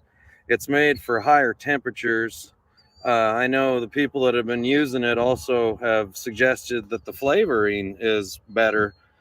Breeding these high nutrient dense soybeans and farming them regeneratively, keeping them 100% non-GMO pure in an identity preserved system, has led to the end product of that soy cooking oil, very brand. Just go ahead, Google it, look it up. You can buy it anywhere. I don't know that it's on the shelves of stores yet, but it will be soon. This is something we've been working towards for really 5, 7, 10 years. This is just one of the end products that I'll be happy and excited to bring you guys and show you guys about in the next month or two to come. But very brand cooking oil. It was very much grown in a field that looked just exactly like this last year. This oil came from this field, completely closed looped, totally traceable audit trail from planting to harvest to storage to the creation of the end product. Project Non-GMO verified. And like I say, guys, check it out. Heart Healthy Cooking Oil, one of the products that I'm going to be letting you guys know about. Again, look at the bottom of in the description. There will be a link to the very YouTube page, and there also the web page that we set up for it. So, moving fast, and it's actually a big demand for it. And now that restaurants are opening back up, once they try it, they just call and ask for more. I mean, notice this is in a 2-gallon jug. I mean, that's a pretty big jug for cooking oil, but that's the demand that we've had for it. So, all right, guys, wanted to show you that real quick. Out looking at some non-GMO, high nutrient dense soybeans today.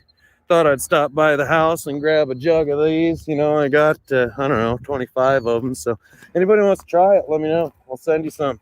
Grow the farm up. I better pause that because he has ads on his video that fuck.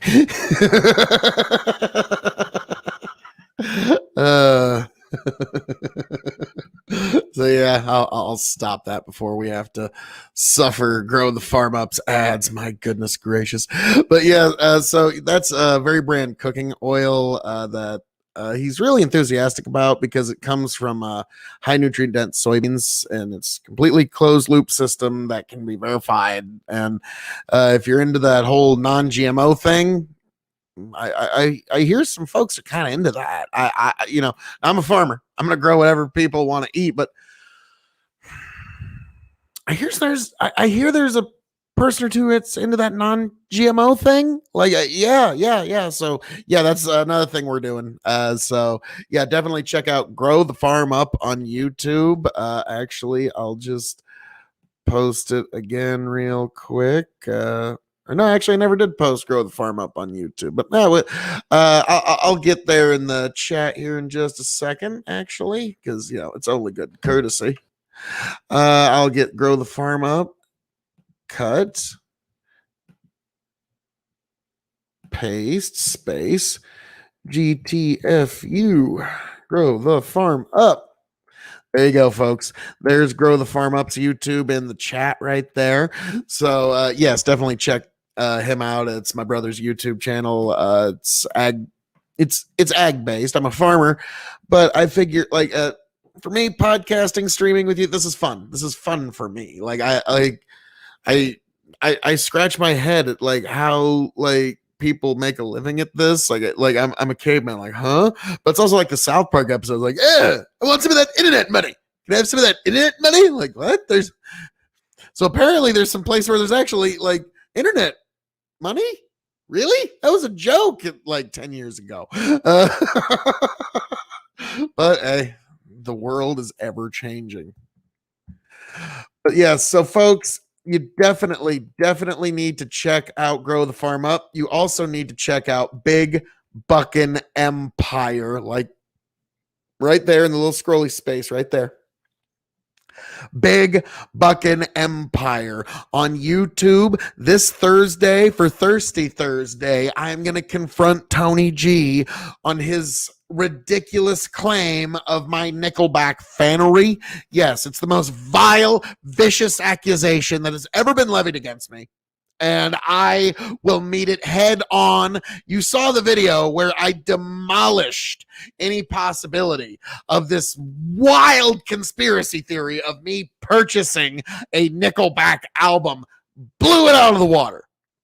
And now I will face my accuser with the Dog and Chicken Show, Big Buckin' Empire on YouTube. Be sure to subscribe to that so you can see me face off against Tony G, and he will have to answer to Phil K.O.E, and it will happen Thursday Eve. Got to keep my singing voice in fetch. But yes, Thursday is when it will go down. This Thursday on YouTube, Big Buckin' Empire. You need to subscribe. But yes, I also want to thank Brendan Roy for being on the show tonight. Dad's Worldwide on YouTube. Check him out. He's a guy just trying to build a channel. Give him a subscribe. What the hell? Come on, man. Come on, folks. Come on, all y'all. Come on, man. It's like the Joe Biden. It's like sometimes I do say things like that. Like it's kind of funny. Like there's no one there, and like like I'm farming and a pivotal blow, and I'll say, "Dude, come on, man," and there's no one there. I kind of joke with myself, like, who the hell am I talking to? Oh, little fettuccine 69 in the house. How are we doing there, little fettuccine? Oh, we're just chilling here this evening at the K.O.E. Nation. We were covering politics a little earlier. Brendan Roy of Dad's Worldwide was on, and it was just a good time. And little fettuccine, for those who do not know, the OG of the Revolutionary Wrestling Podcast, one of the yes, we always an honored time when little fettuccine comes in. But yeah, and we were talking politics, and then oh, excuse me, very uncouth. But then I showed Demolition Derby, the Oliver Demolition Derby for Oliver Strong, for my nephew, and that was really fun.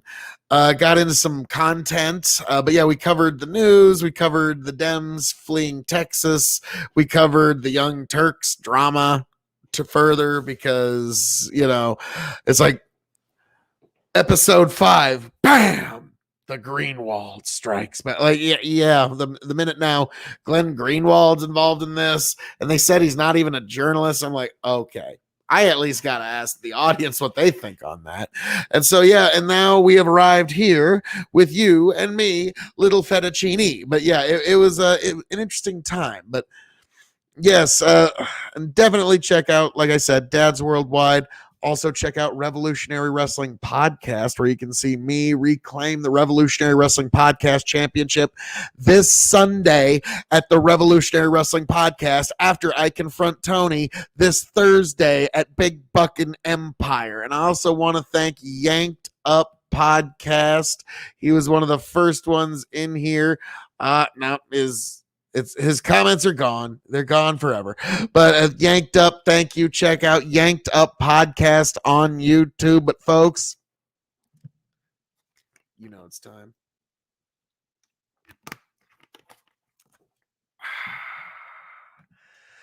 Well, and let me get, because we are going to close on a poem, but I'm going to send you folks off happy. But folks, as I'm known to say around here, all that being said, thank you for joining me this evening for this very special live stream with Brendan as my guest. We got into the topics of the day. We talked about the Turks.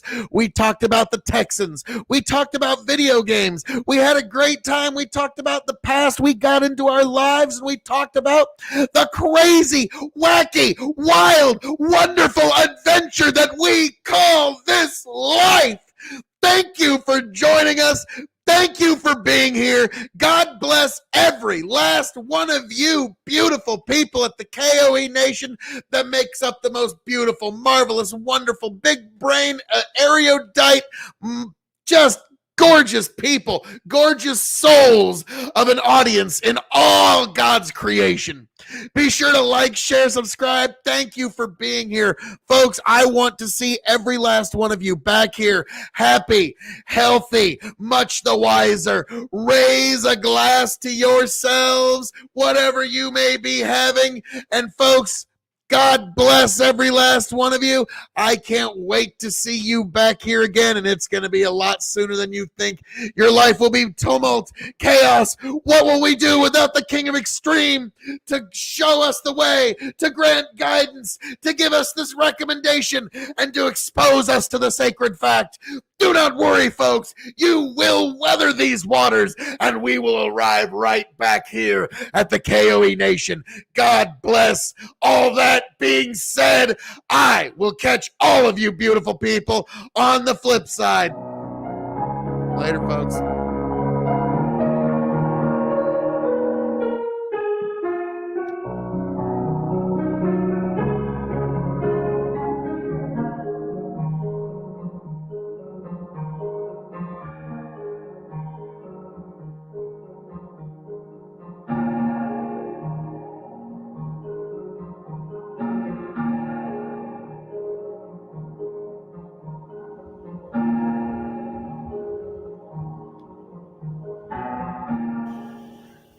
How we doing, all y'all? This is another poem of the week. This is a Nebraska poet by the name of Stan Smith. It's called The Family Farm.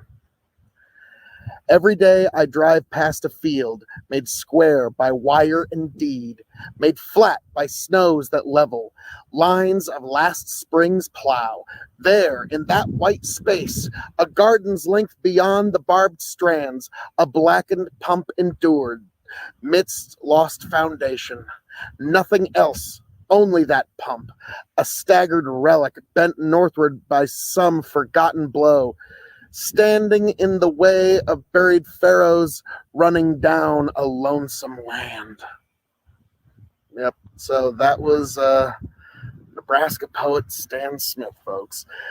If there's some poem you'd like me to read, if you'd like me to read your poem, just please let me know in the comments. I'll be more than happy to do it. This is from an old poetry book, Poetry of Nebraska, Nebraska English Journal, from the fall, winter of 89 to 90. I found this in my grandmother's book collection after she passed, and I figured I would share some of them with you. So yeah, if you have some poem you'd like me to read your poem, please let me know in the comments. Till then, catch you later, folks.